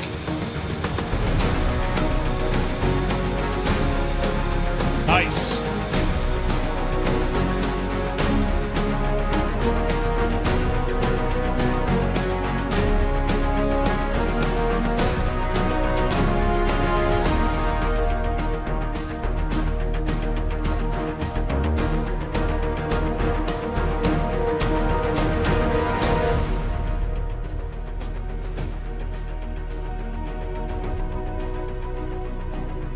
He's just boating around.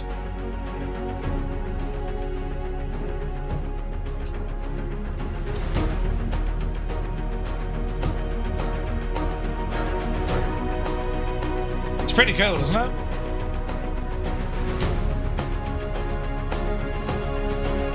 Your float flow loses your modifications each time it updates. What? Shouldn't.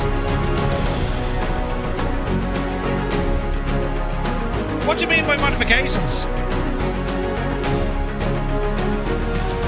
Oh look, there's more, man, there's loads of boats.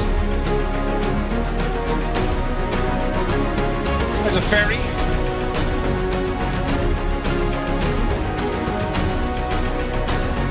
There's a feeder.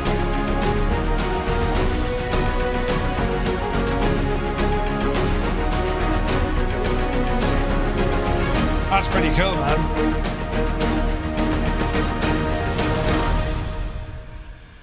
That's awesome.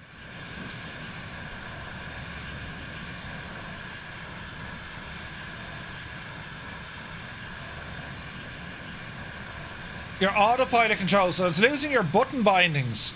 No idea, man. No idea. It's never done it to me. What way are you updating it? Like, are you deleting one and then reinstalling, or are you just running the installer and updating it? Man, that's cool. Oh, Jay's got a tanker over there, look. Look at the LOD, lads. That's impressive, isn't it? Look at that.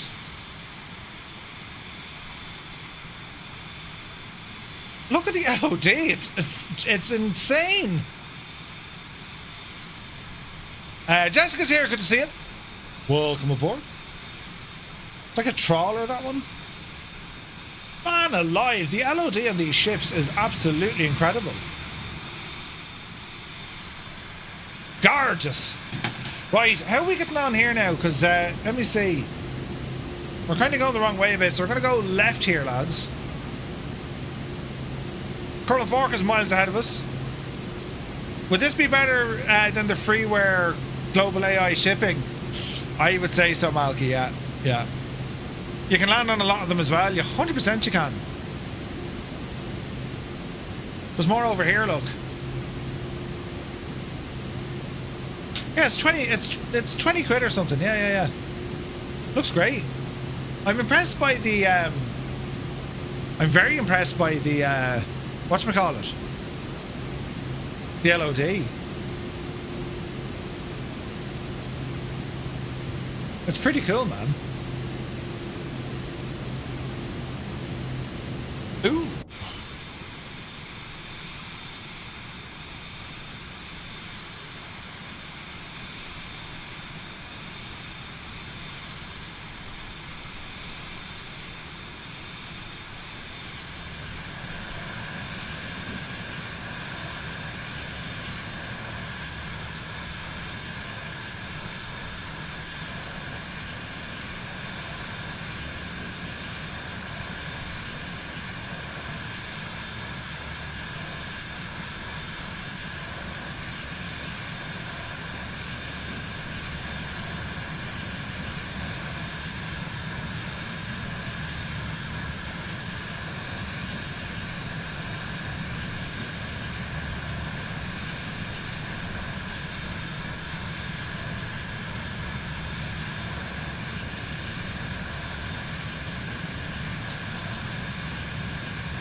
Yeah, some of the ships you can actually land on.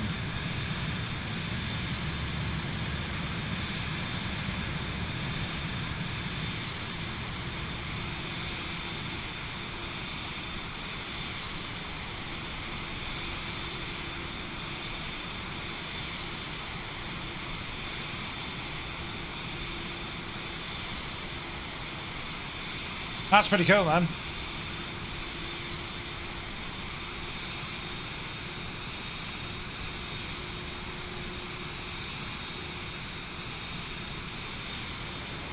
Gorgeous.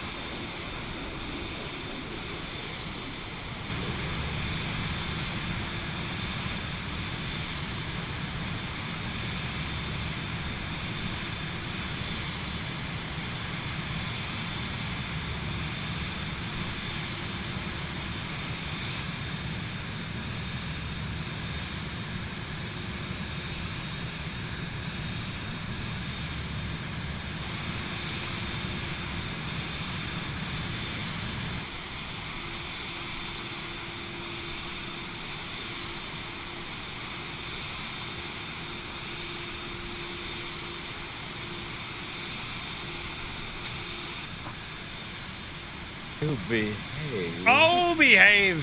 Mathis, thank you very much indeed. Cheers, man. Man alive, look at that view.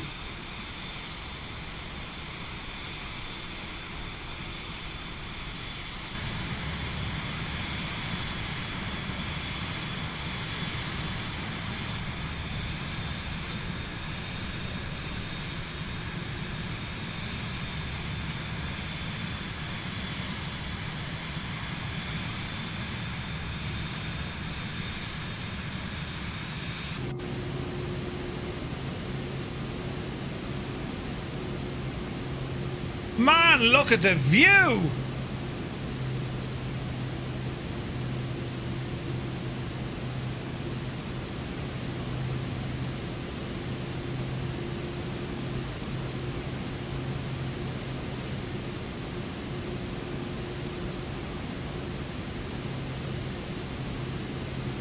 Man alive, that is some view.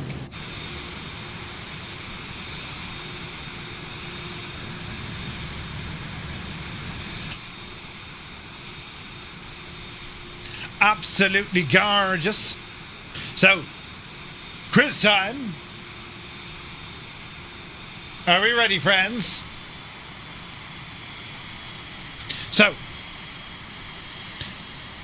in what year did the Wright brothers perform the first successful powered flight? In what year?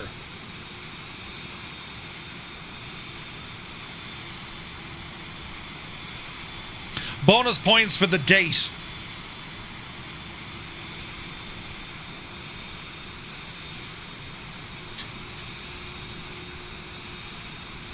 Looks blue and white. It looks friggin' gorgeous, man.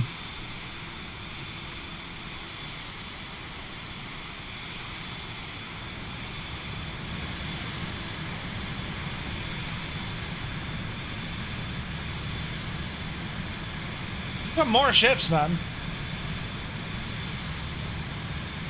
Look at the LOD, man. That is so impressive.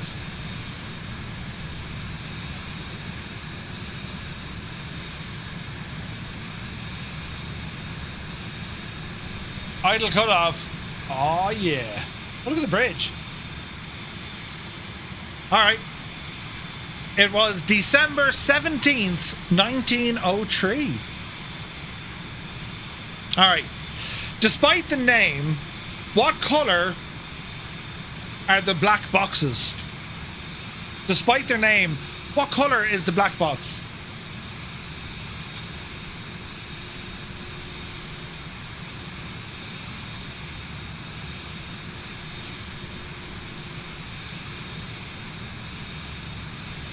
They're orange, yeah, they're orange. Orange! Or as they say in Dublin, orange. Well done, lads. Orange it is.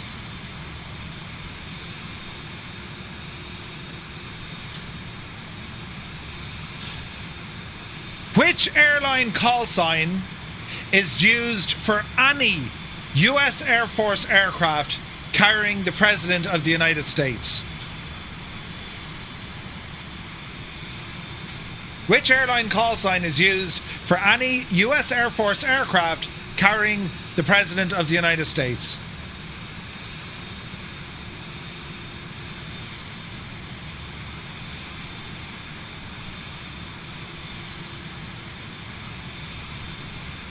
Air Force One. There you have it. So, a common misconception would be if someone sees the presidential aircraft, the 747, they'll say, oh, look, it's Air Force One. That designator is only given to it when the president flies on that aircraft. Interesting. Marine One is, that's for the helo. Just turn your Logitech racing pedals into rudder pedals. Oh, yeah. There's also Air Force 2, correct?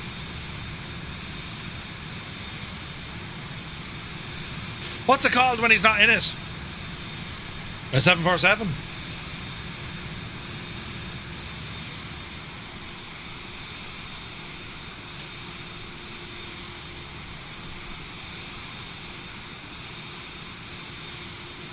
Man, that's so cool, all the ships. Awesome. Right, okay. Moving on. What are the 4 aerodynamic forces acting on an aircraft in flight? Can you name them? The 4 aerodynamic forces acting on an aircraft in flight.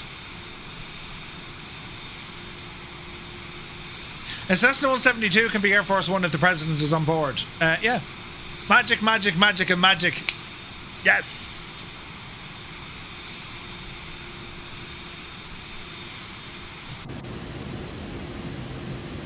Man, all the ships out here. This is friggin' awesome.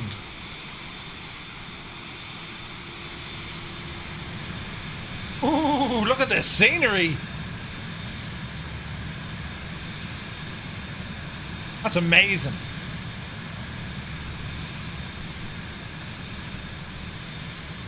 More ships.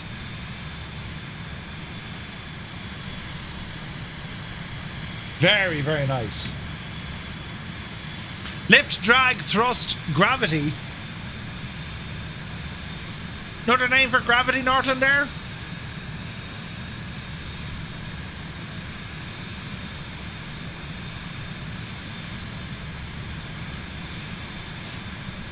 You captured the Air Force One, both 747s at Maastricht. Nice. Mother-in-law. Jesus. Hey, this URL not found. 404. Good to see you, man. Murph, to the pedantic, it would be Branch of Military 1 for presidential transport. Air Force 1, Marine 1. It makes sense. So the branch... So would it be Navy 1? Would that be right? Wait, correct and right. So the 4 forces: lift, weight, thrust, and drag. Yeah, Navy 1. That's awesome. Elliot, good to see you, bud. Navy is Marine.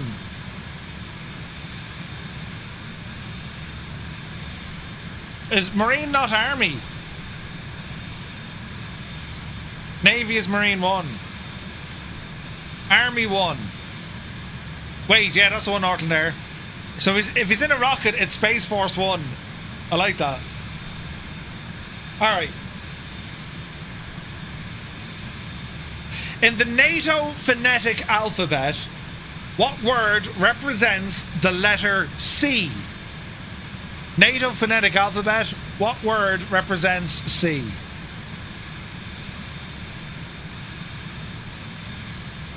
U.S. Marine Corps is part of the Department of the Navy. The Men's Department. Marine Corps. My beloved Corps. I love that. Cheers, Colonel Fork. Man, when you look at the U.S. Army, like, the whole military, like, it's huge. I mean, you have division, you have armies within armies, you know. Charlie, yes, that's the one, lads, well done. Marines are ferried by the Navy. Ah. Wait a second. That works as well.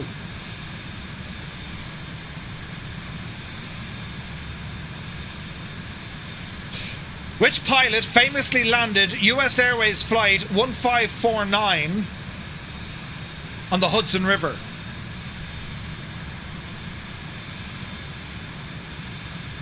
Which pilot famously landed US Airways Flight 1549 on the Hudson River?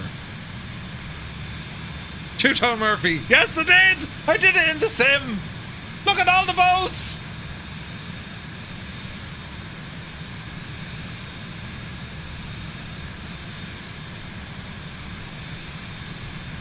That's insane, the LOD.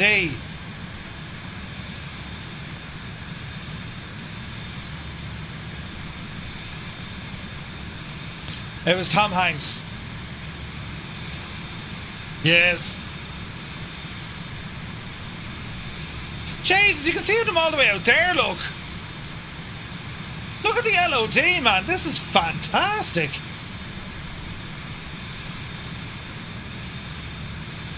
Unbelievable. Is Muse Fan still showing as an A10? Where are you? Colonel Fork is in stealth mode.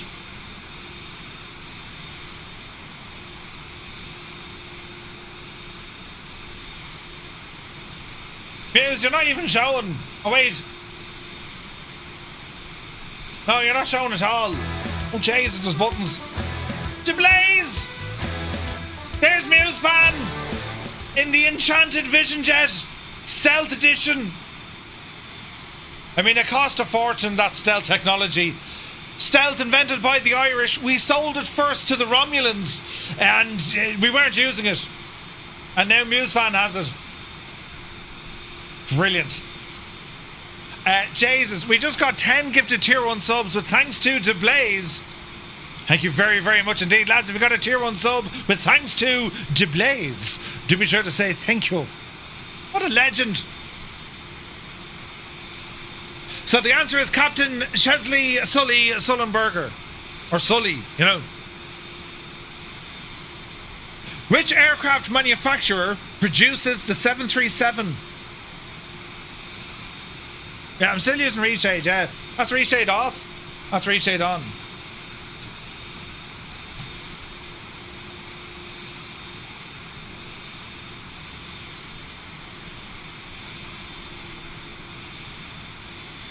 So that's reshade off. That's reshade on. Boeing! Well done, lads. Boeing. PMDG. Brilliant.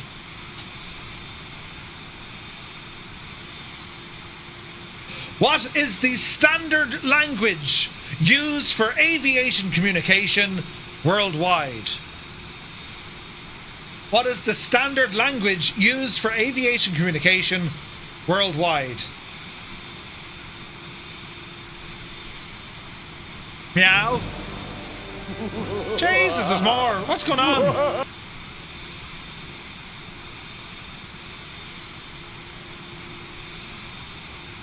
The King's English, yes, English. English is the globally. That is the standard language. It's English. France, Spain, and Portugal, local would usually use their own native tongue. However, ATC must converse in English also. We're almost past the destination. Huh?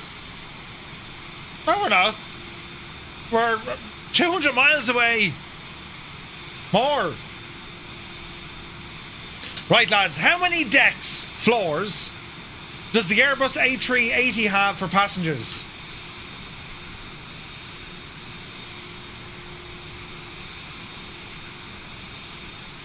Level 3 hype train, Jesus.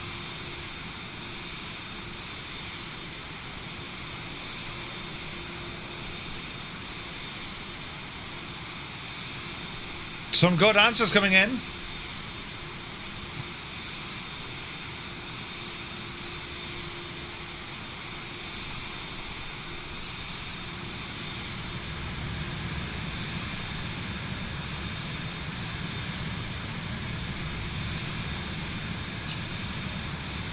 Man, that's so cool looking, isn't it?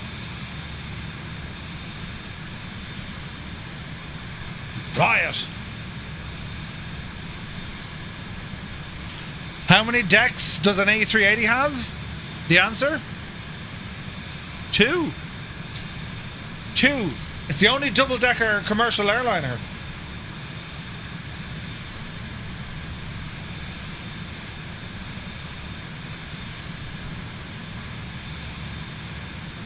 I've no idea either, Newfoundland. A lot, you know. Wait, what? But technically the 747 is no longer commercially flying passengers. Technically.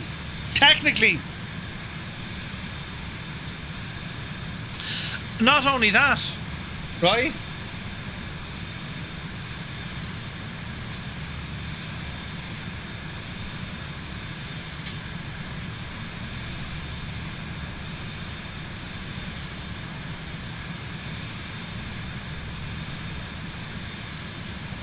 So if, right, are you ready for this one now? On a technicality, if anyone thinks, you know, right, on a technicality, the Boeing 747 has 2 passenger decks, the main deck and a distinctive smaller upper deck at the front of the aircraft. However, unlike the Airbus A380, which has 2 complete decks, only the front Slovene part of the 747 has a second passenger deck. So to be technically technical, the A380, double-decker, proper. Do you know? More like a mezzanine. Yeah, kinda, yeah. Technicalities.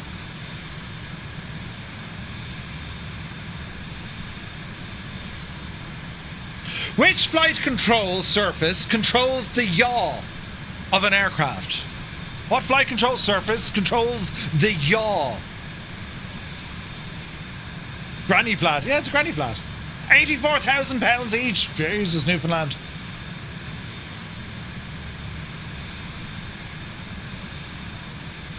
The chin. No, wait, that's the yawn. Yeah. The rudder. Well done, lads. The rudder. Yes. Which airport is consistently ranked the busiest airport in the world by passenger traffic? What is the busiest airport in the world? Refuel.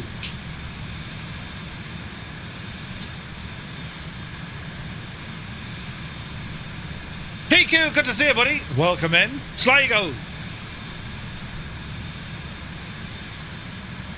Man, look at the ships here, man. It's freaking gorgeous.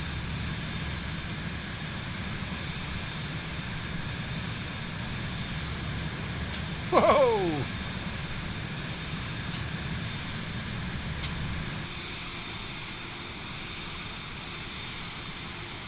Leitrim.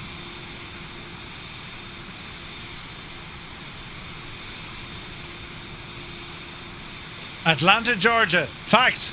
Atlanta, Georgia. Yeah, well done, lads.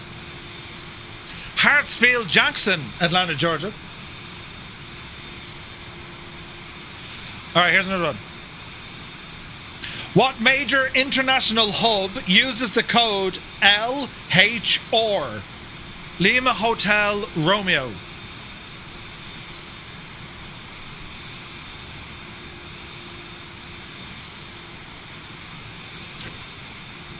Refuel.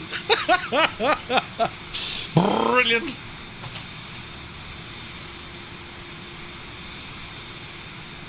London Heathrow. London Heathrow.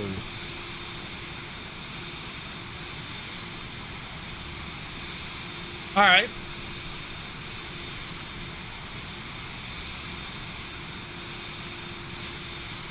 DXB is the code for the main international airport in which city?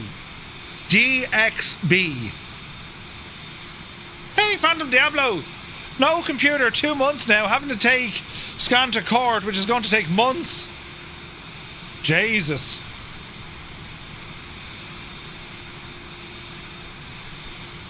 Phantom Diablo, Jesus, man. Invented by the Irish, originally called Dubai. Arby Shrewl, you did your PPL there. So have you got a PPL now?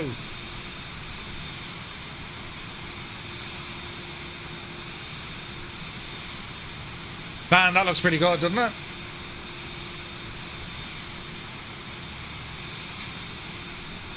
Stu Snape, very good evening.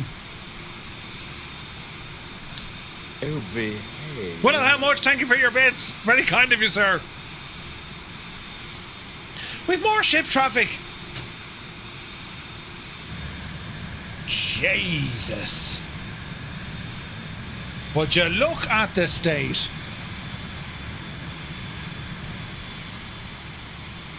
Muse fan, you're still invisible.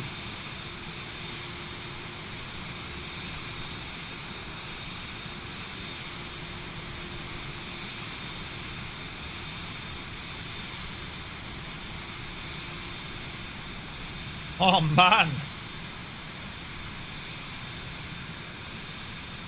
The answer is Dubai.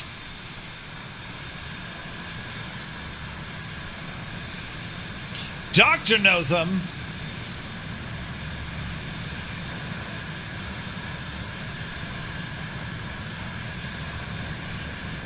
Gorgeous. See Toto up ahead. Cycling pencil.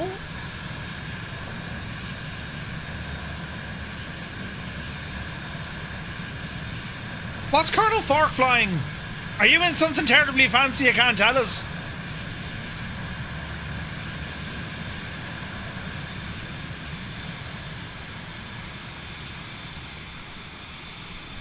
Man, that's savage looking, isn't it? Monty, good to see you. You poor old devil with a chest infection. Hang on in there, buddy. Oh, you're in the quick flight. Nice. Cian Lafford, good evening, man. Hope you're well. All right. Which famous airport in the Caribbean is known for planes flying extremely low over Maho Beach?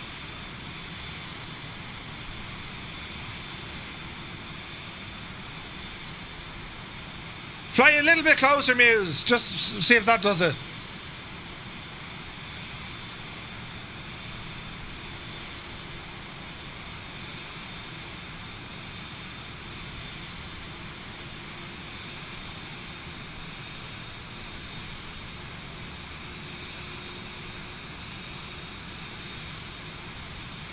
Which famous airport in the Caribbean is known for planes flying extremely low over Maho Beach? Ooh. Man, On Air, they've really picked an absolute gorgeous route, haven't they? This is stunning. The magician has showed up to figure out where Muse's plane is. Muse, try and fly closer to us.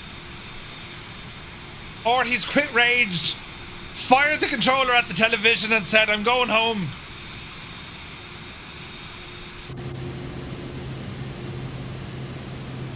You're not alone. There's others not appearing. Chase, there's even a rainbow out there, look.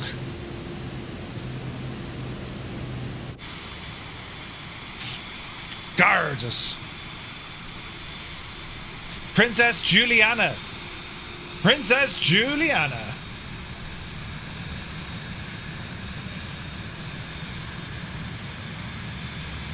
What is the 3-letter code for Los Angeles International Airport?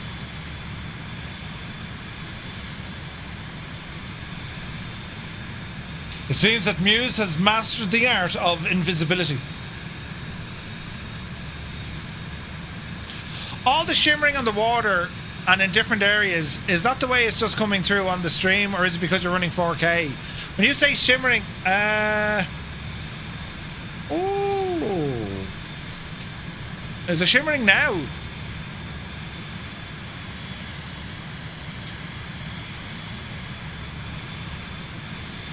Well, I've just gone into clouds, but you know what I mean.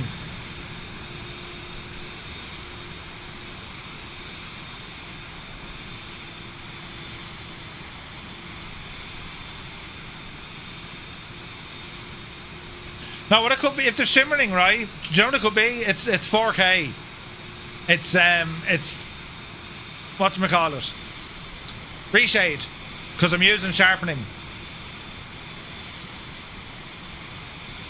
So the answer to the... Now it is shimmering. Yeah. So hang on.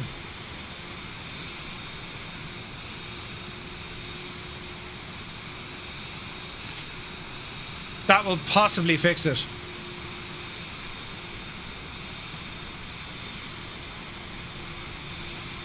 Although I'm in clouds now, so I can't really see.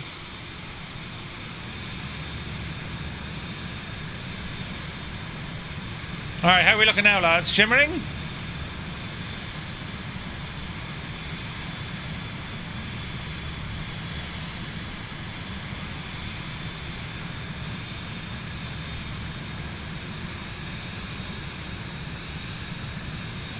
What about now? Are we shimmering now?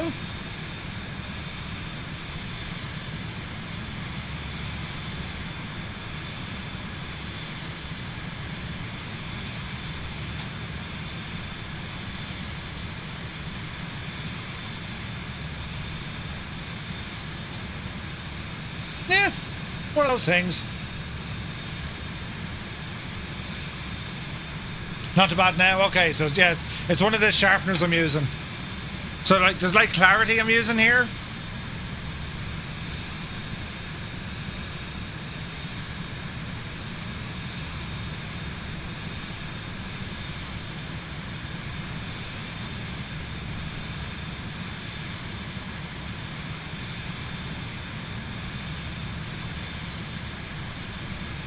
Okay, good to know.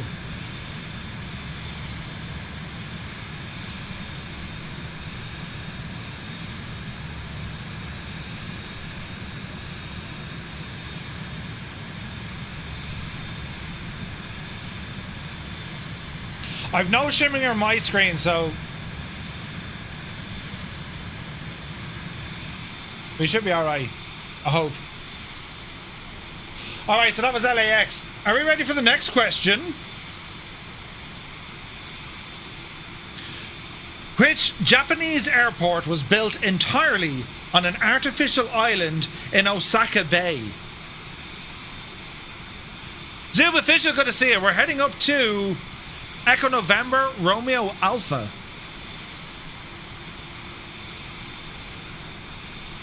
Which Japanese airport was built entirely on an artificial island in Osaka Bay?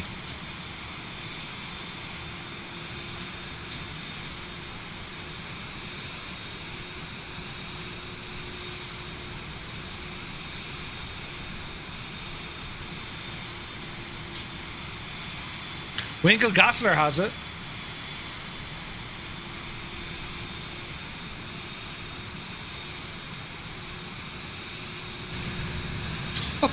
Oh, the view.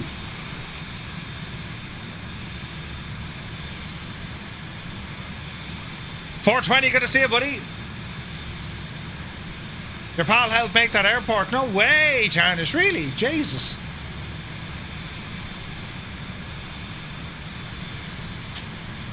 Alright, the answer is Kansai International Airport. Kansai. Alright. If a pilot is flying into JFK, which city are they landing in?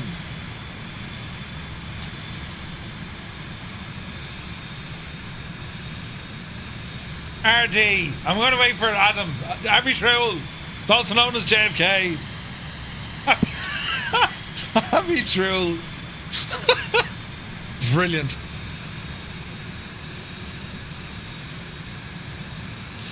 The Big Apple, New York. Yes, indeed.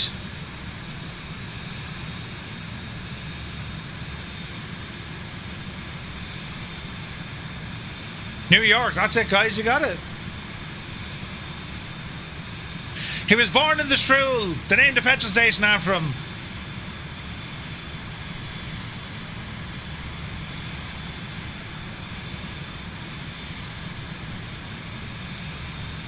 Which airport is often called the most dangerous airport in the world due to its short runway and high altitude.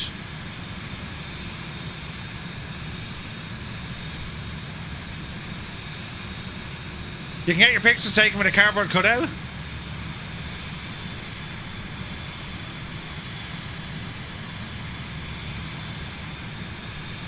Winkle? No, that's one of the lads flying.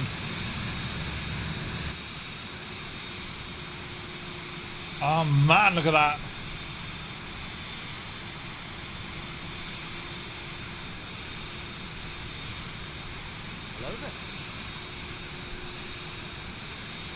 Zoom, thank you very much indeed for the follow.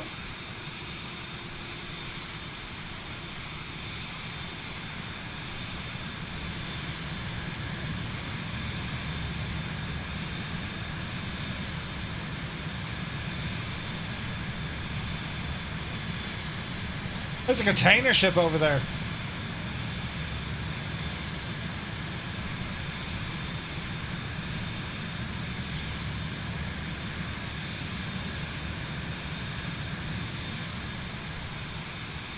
Lukla, that's the one, or Lukla. Yes, well done, lads. Lukla in Nepal.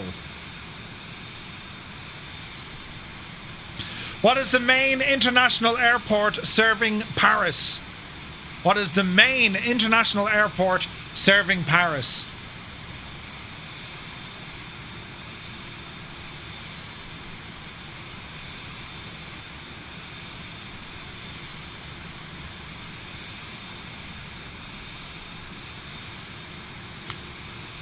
Charles de Gaulle. Charles de Gaulle. In Paris. If you're Ryanair, it's Toulouse. Brilliant. Balls. Check the owl altitude.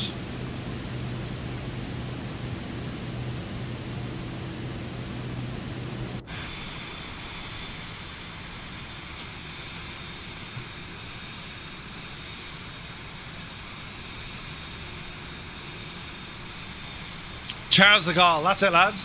All right. Which US airport is known as the Mile High Airport? Which US airport is known as the Mile High Airport?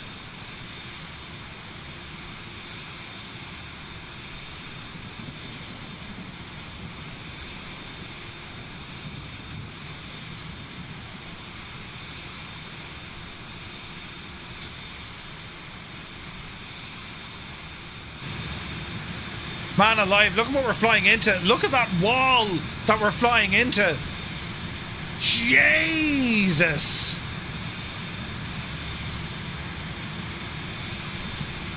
This music kind of works.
Man, that's gorgeous.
Isn't it only deadly looking?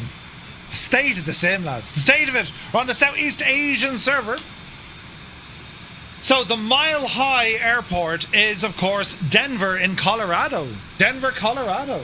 Nice. Which aircraft is famously nicknamed Queen of the Skies? Which aircraft is famously nicknamed the Queen of the Skies?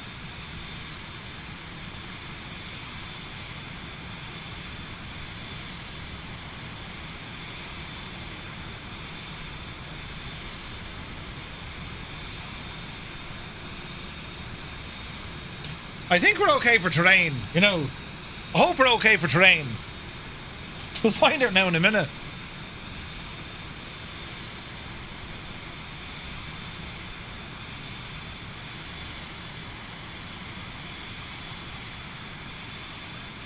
Yous are getting it right, lads. Yous are getting it right. It is, of course, the Boeing 747. Good man, Muse. Which aircraft holds the record for being the largest commercial passenger plane ever built? Ah, Viper Strike, very good. Opel Astra, yeah. Which aircraft holds the record for being the largest commercial passenger plane ever built?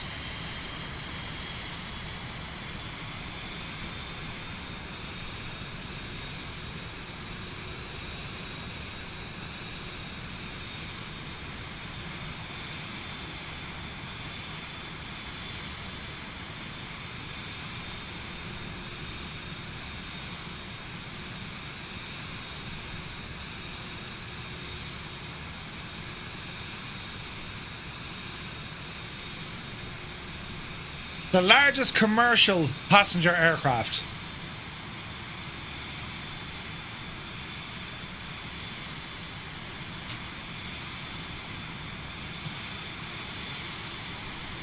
Man alive, this scenery. We're going into the craziness of Norway. The Norse gods. This is a sign. Great Odin's beard. I'm not sure about the terrain at all, but sure, listen, we'll find out together, won't we? It's fine. The answer is the Airbus A380. Spruce Goose, no, it was the A380. Largest.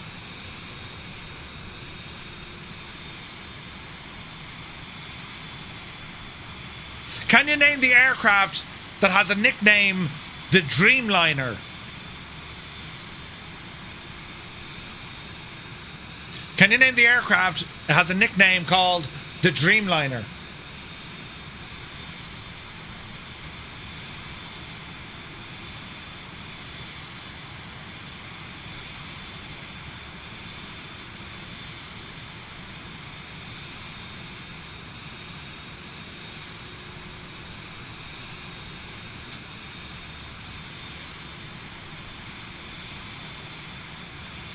Interesting answers.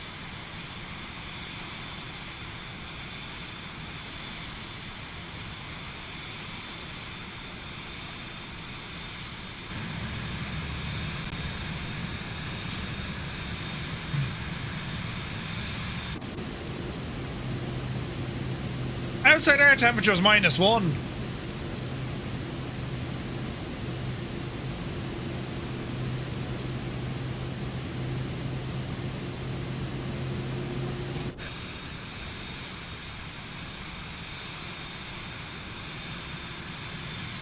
Rule of thumb is the plane stops mid-flight at 3,700 feet, you hit a mountain. Yep. So the Dreamliner, it is the Boeing 787. Man alive, look at the view there, look. Shit, look at the state of that, lads. Which unique cargo plane used by Airbus to transport aircraft parts, and it looks like a whale.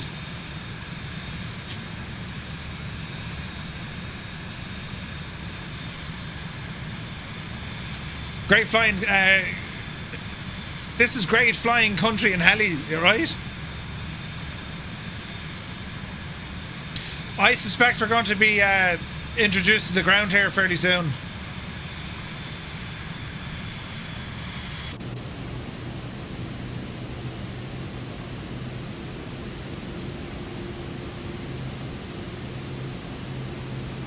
I like a challenge.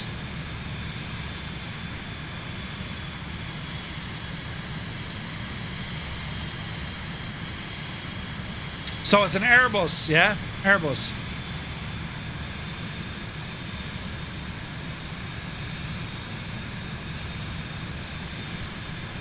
Despite loads of refreshes, my stream must be way behind. People are answering me before you even ask the question. Wait, what?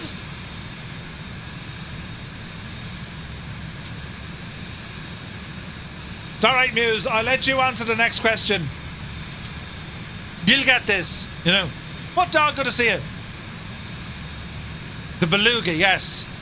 It is that of the Airbus Beluga or Beluga XL, based of course on the A330.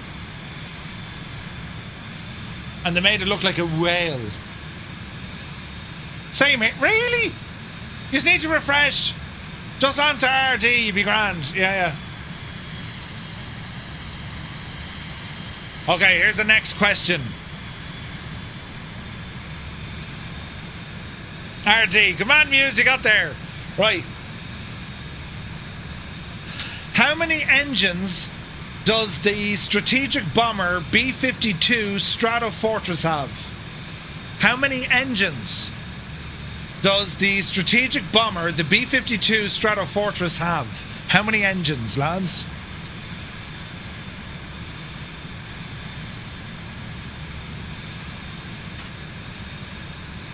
This music kind of fits.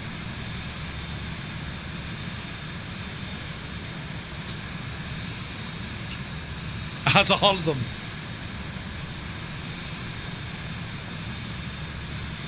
Zard, they're a huge airplane, man.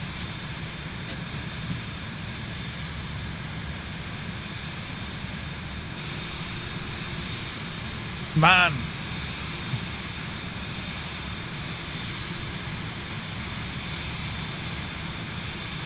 The lighting, the scenery.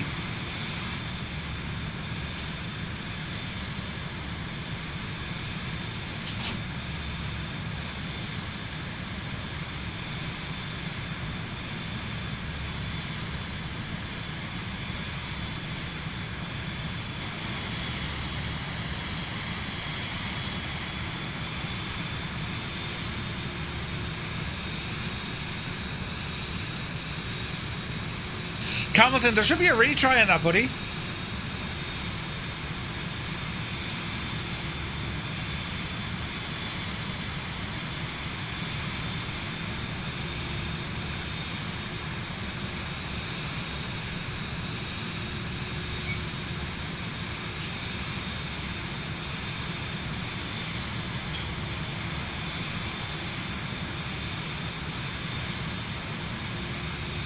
So the B-52, 8 engines. Technically. Does it have an APU? I'm not sure.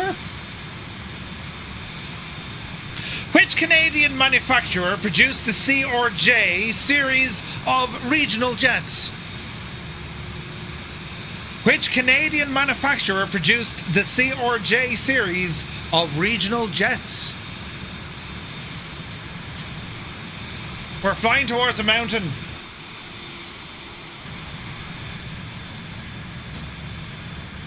This is gonna hurt.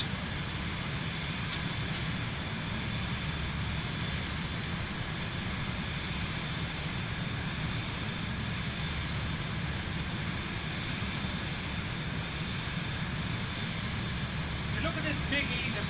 What did I do now? 9 if you use an APU. I don't think it has one. They also manufacture trams like Skoda. The correct answer is Bombardier. Ooh. Bombardier. It's not the plane, it's the pilot. It's grand, you know. Milan Devos, welcome in.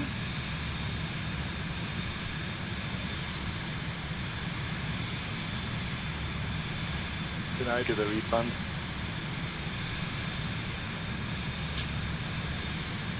Bombardier. It's not Canada Air, it's Bombardier.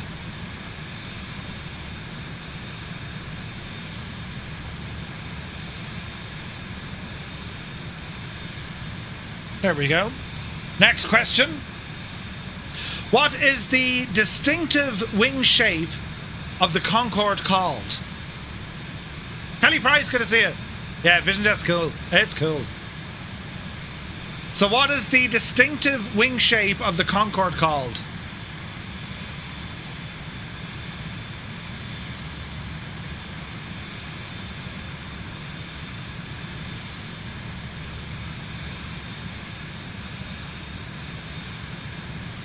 Hello there. Cracker! Hello there. Good to see you, bud. It's called stealing from the Avro. Right?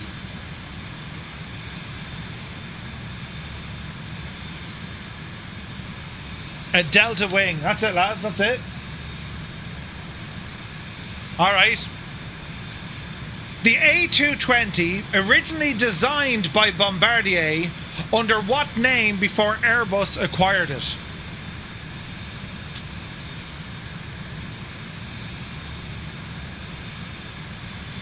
So the A220, originally designed by Bombardier, under what name before Airbus acquired it?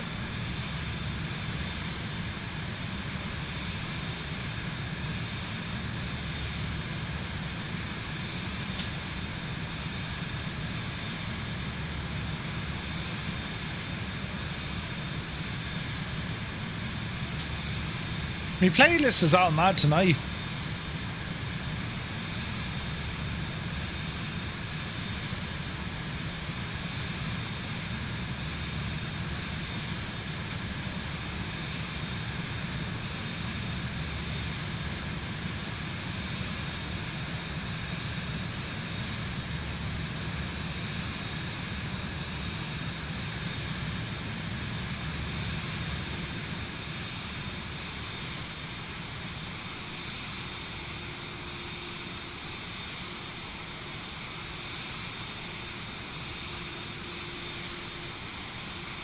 News fan, we can finally see you in an airplane, but you're back in an A10.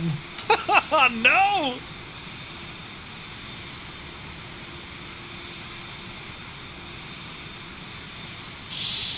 Poor old devil.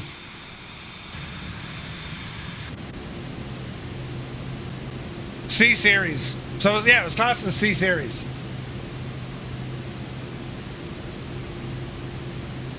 Right, here's a question. Which aircraft was the very first supersonic transport to fly, beating the Concorde by 2 months?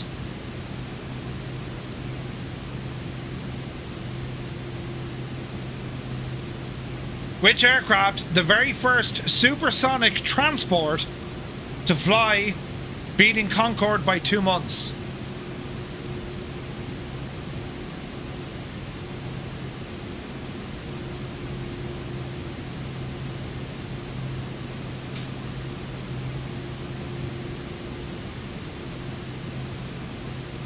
Man alive, look at that.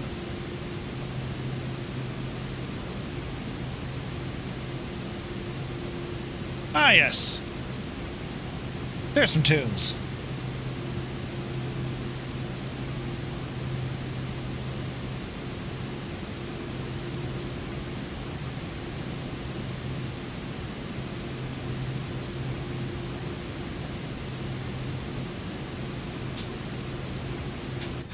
Look at the state of Norway.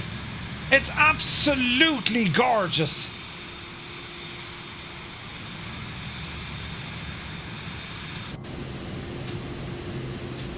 So the aircraft in question was the Tupolev Tu-144. Tupolev, or Tupolev. Alright, we're nearly there, lads. What was the world's first commercial jet airliner to enter service in 1952? Yeah, it looks awesome thing, doesn't it?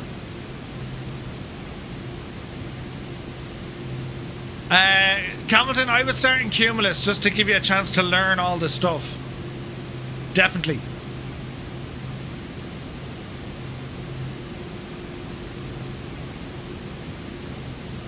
Boston Elf, we're about 30 miles southwest, Echo November Romeo Alpha, Southeast Asian.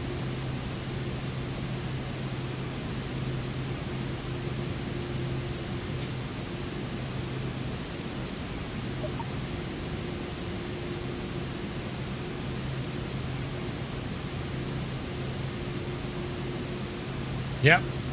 You're right, lads, well done. The de Havilland Comet is the answer. De Havilland Comet.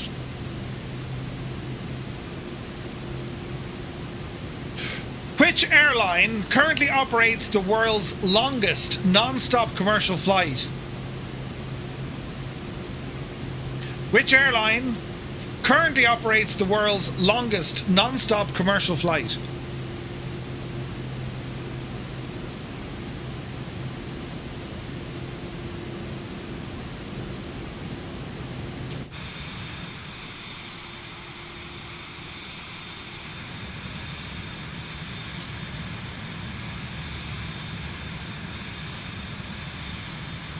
Firefly Air. Come on, Heisenberg.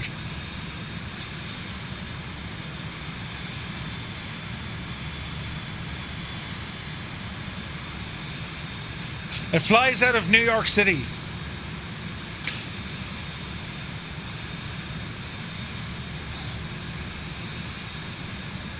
Although I do believe it's going to change very soon. Isn't there, like, I'm almost certain Qantas are involved with one of them.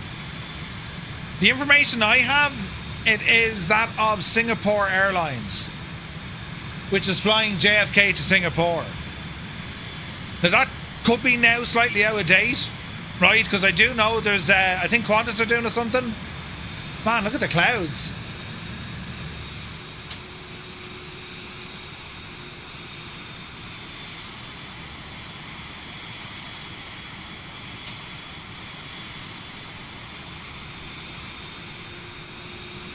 Yeah, Qantas are going to do it. Yeah. What was the aircraft Amelia Earhart was flying when she disappeared? What was the aircraft Amelia Earhart was flying when she disappeared?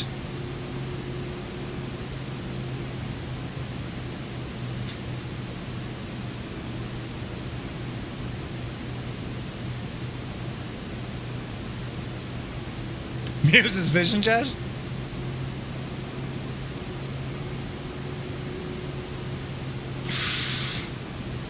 Couple of people saying one thing, couple of people saying another thing. 500.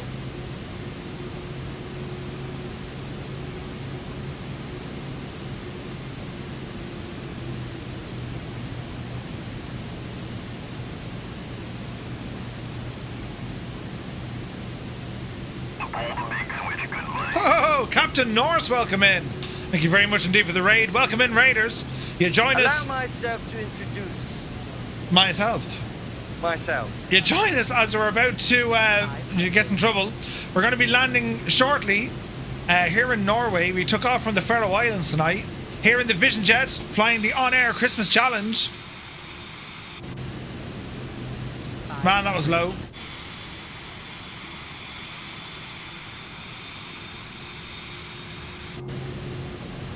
Let's see what happens.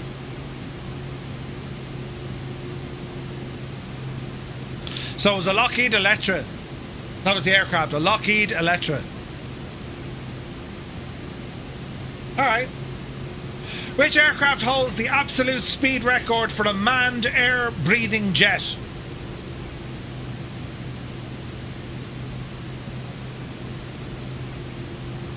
Which aircraft holds the absolute speed record for a manned air-breathing jet? Air-breathing jet.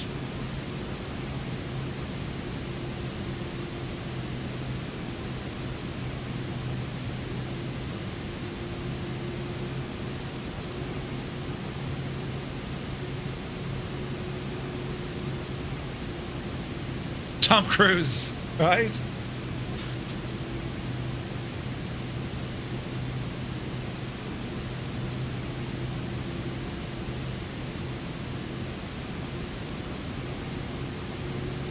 Twas, Malky, it was. So the answer, I can see it coming in, it is that of the SR-71 Blackbird. Ooh.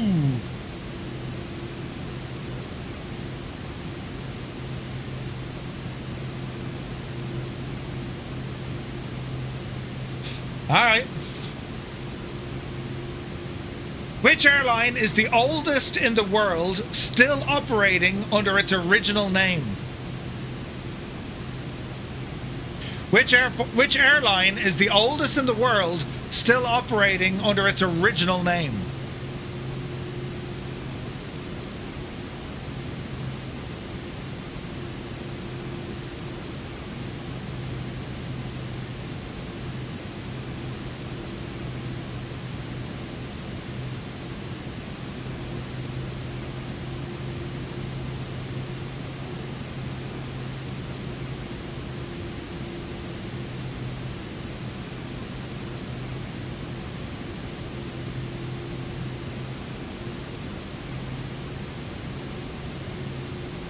Protac Games, good to see you, bud.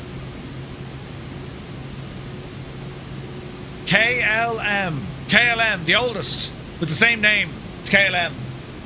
Pan Am would have been there, but they ceased not so long ago. Well, years ago. All right.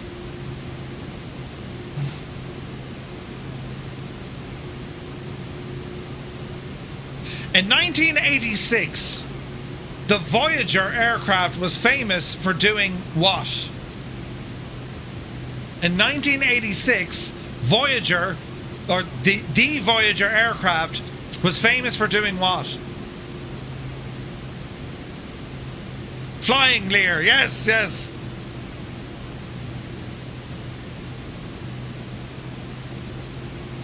Pan Am still exists.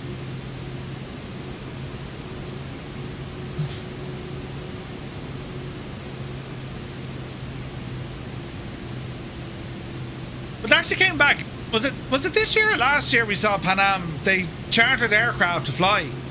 It's a railway here in New England now. The railway was recently bought by CSX. No way! So Voyager aircraft was famous for flying around the world without stopping or refueling. In 1986. That's mad, isn't it?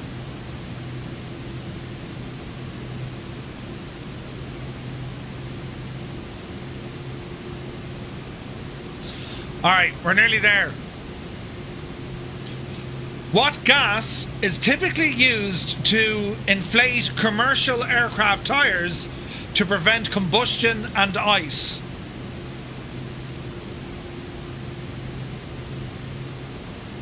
What gas is typically used to inflate commercial aircraft tires to prevent combustion and ice? Farts, yeah. They've used gas, fart gas. Get in there now, you'll be grand. Laughing gas, yeah.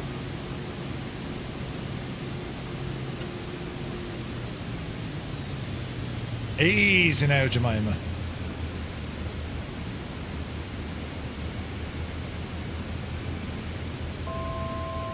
Sink rate.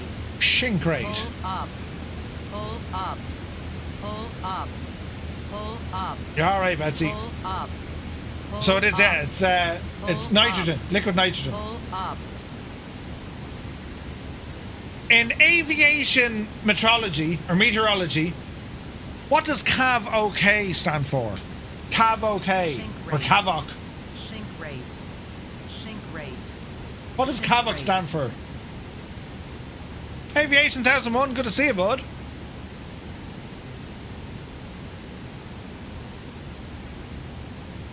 This is going to be a sporty landing.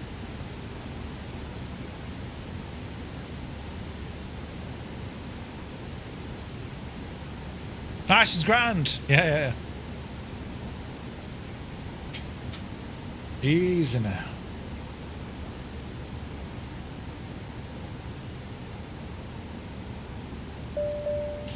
We're fairly north here now. Gear coming down. Clear skies, okay. Ceiling and visibility, okay.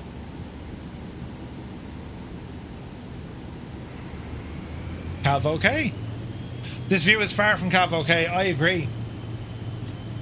What is the medical term for dangerous shortage of oxygen in the body, which can happen if cabin pressurization fails? What is the medical term for the dangerous shortage of oxygen in the body, which can happen if cabin pressurization fails? Oh, Jesus. I can't see the runway yet.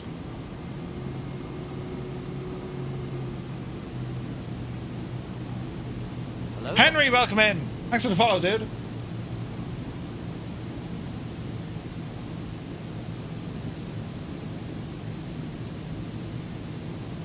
Easy now. My lights were flashing. Cheers, Henry.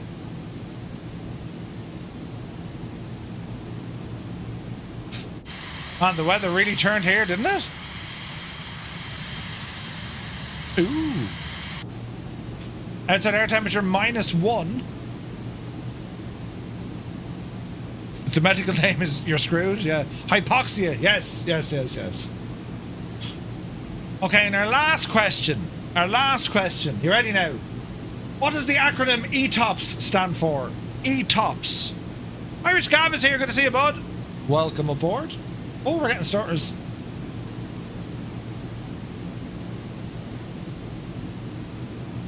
What does ETOPS stand for? Engines turn or passengers swim? Oh, what's the speed? Sink rate. Sink rate. Easy, Pull up. easy. Pull up. Pull up. You alright, Josephine?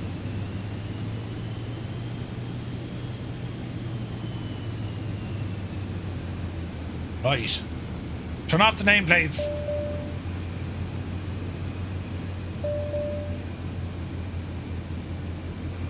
Flaps. Does icing on my flaps?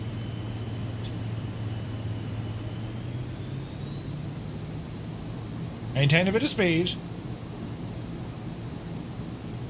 Extended sweating time in case of engine in op. Extended twin engine operations. There you go. You did very well on tonight's quiz. Now, what's this icing doing to us? Alright. You're alright. You're alright. Eggs taste of plastic. What's our prizes? You get to do the quiz again, and the questions will have all changed. Easy now. Stall speed is going to be high because it's detecting ice on the flaps, right? Let's see what happens. PPLs all round. Yes, yes. Easy now.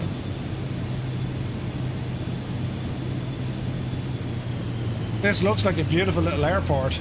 Short runway.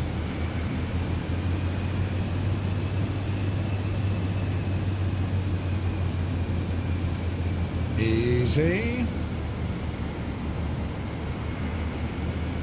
Easy. Dreamy, sleepy, nighty, snoozy, snooze. The timing. Balloons, the timing! Oh no, someone had a terrible accident! Landing time logged.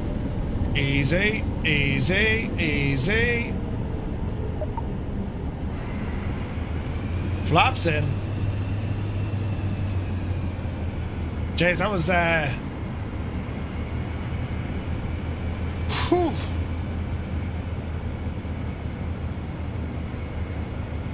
True or false, the Irish invented Egypt just to describe Murph. Listen. The Irish are responsible for creating many things. Many things, yes. Oh no! Someone had a terrible accident.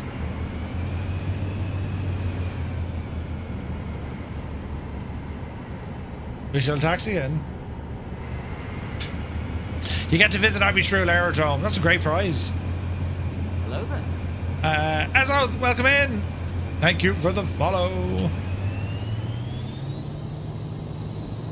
Easy now. Easy.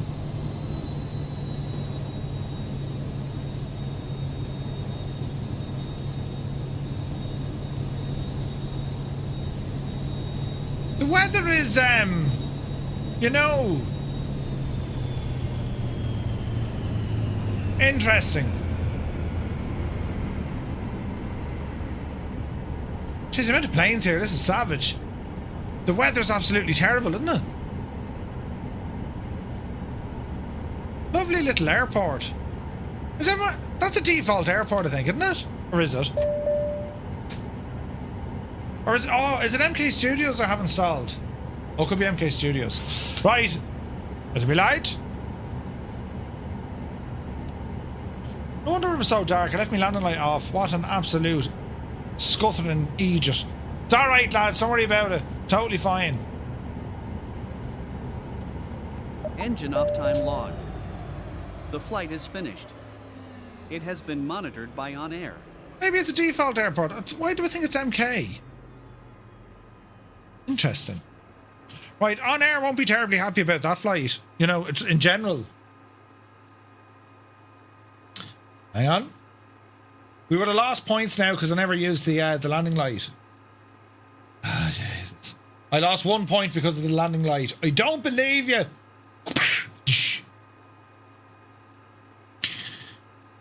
Weren't too bad. 96%. 96%.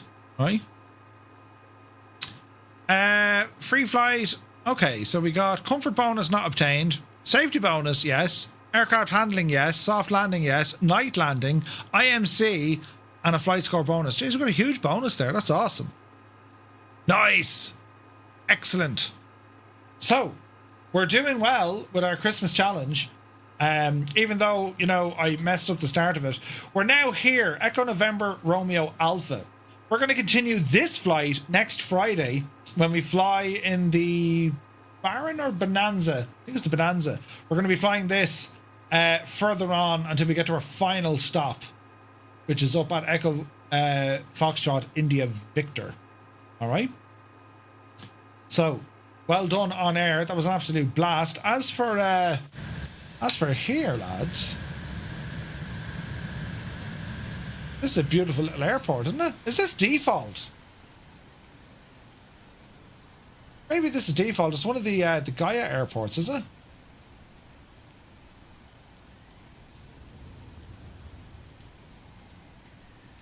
Gaia, yeah, it's pretty cool, isn't it? It's nice. What a lovely little airport. The weather is horrendous.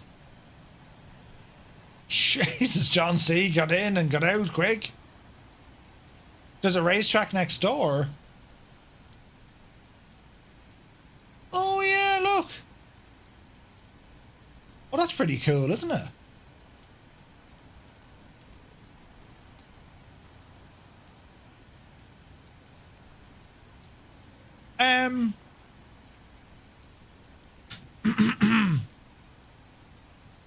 Racetrack, you say? Can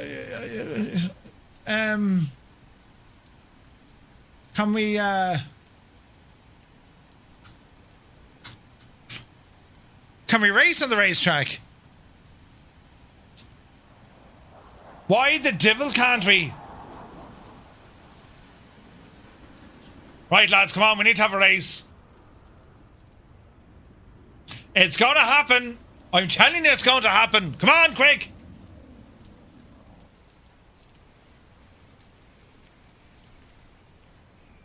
Oh, yes. The rules are simple. The rules were simple.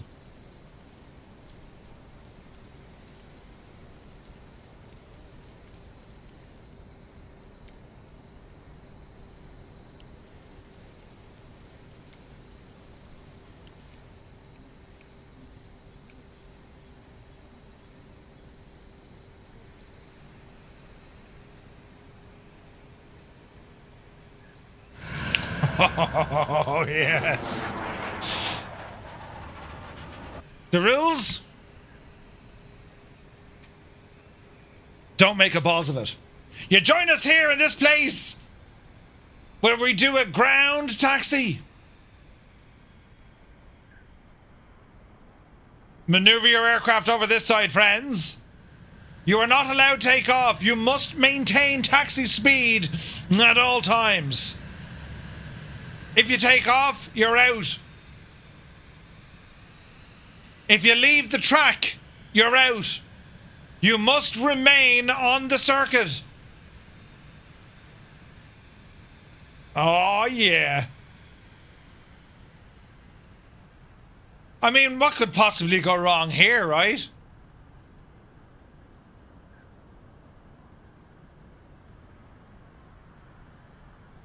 Turn 6 is a doozy.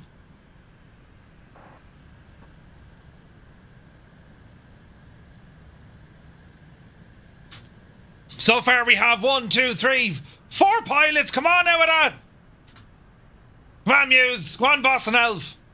We need a few more lads.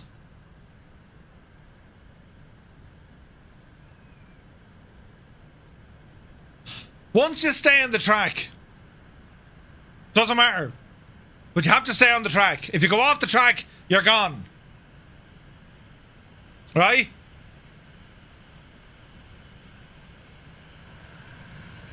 Heaps was doing a great job there until, you know, he shagged it. He slipped on the ice.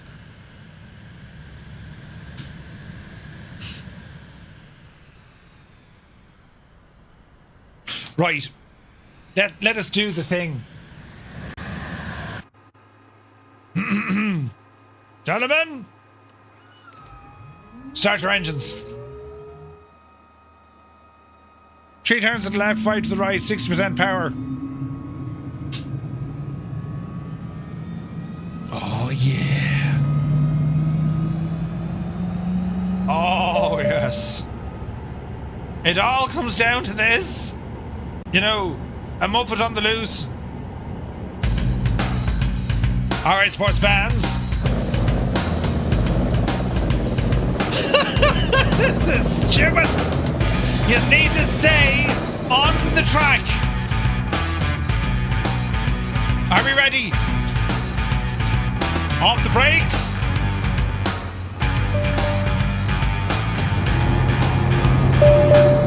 Jesus. We're rolling. Taxiing only. Oh, it's bumpy. Easy now. Jesus, it's loud. Don't you know them? Get on the track. I know. Oh, wait. Jesus. Go on, Muse. I'll go with you on the inside track. Stay on the second track. Oh, jeez. Easy now. Easy now. Oh, no. Don't you know them? Hit a tree. Heaps to get out of it. You're on the grass. Oh, one way and it's okay. Look at Muse booting it, look. Shocking. Oh no, mind the fence. Oh jeez, the brakes. Ah, Muse, he's completely shanked it. He's off. He's had a terrible crash. You poor devil, Muse. Right. Oh jeez, there was a bump. Easy now. Easy. Get around the corner. Oh no, it's the wrong way. Hang on. Easy, easy, easy. Go on, go on. Oh no, Mr. Mini might hit a tree. Muse man hit another tree. It's alright, it's alright. Jeez, look at the lads coming back in the snake. I know. Easy, easy. We're about to start the final lap. Don't hit the thing, Murph. Oh, Jesus. Right. The final lap. How good are the brakes? Oh, Mr. Mini might have shanked it. Muse fan has shanked it. Doctor. They've all shanked it. Get around the corner, quick. Muse fan, go handy. Go on, get up, go on. Oh, Jesus. Oh, no, what's the speed? Daddy Plum, what's the speed? Oh, I kept going way. Oh, jumped here. Oh no, there's actually... I've gone sideways, Fenton. Stay going. No one saw nothing, it's grand. He's in it. Oh, Jesus. Oh no, the tree.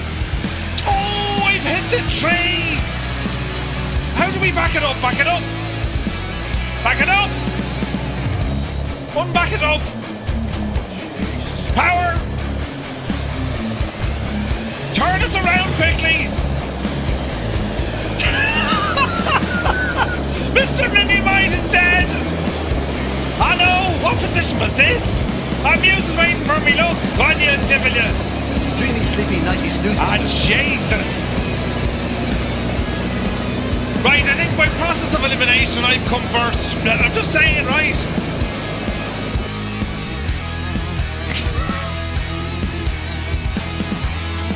Ah, Jesus. Team Thunderbolt? What do you mean track races? Or track limits? These are all mad. Right, that was great, crack. Look at Muse go. Oh, all night he wasn't showing up and now he shows up. Brilliant. Right, anyway, he crashed again. Look, you muppet, he crashed. My A10 Juice Goose did pretty well. Yeah. Brilliant. Absolutely brilliant. Right, that was good old crack. Right, lads, we're back tomorrow night at 2000 Zulu time. We continue on with our Napoleon series, and we're flying in Italy tomorrow night. Looking forward to that.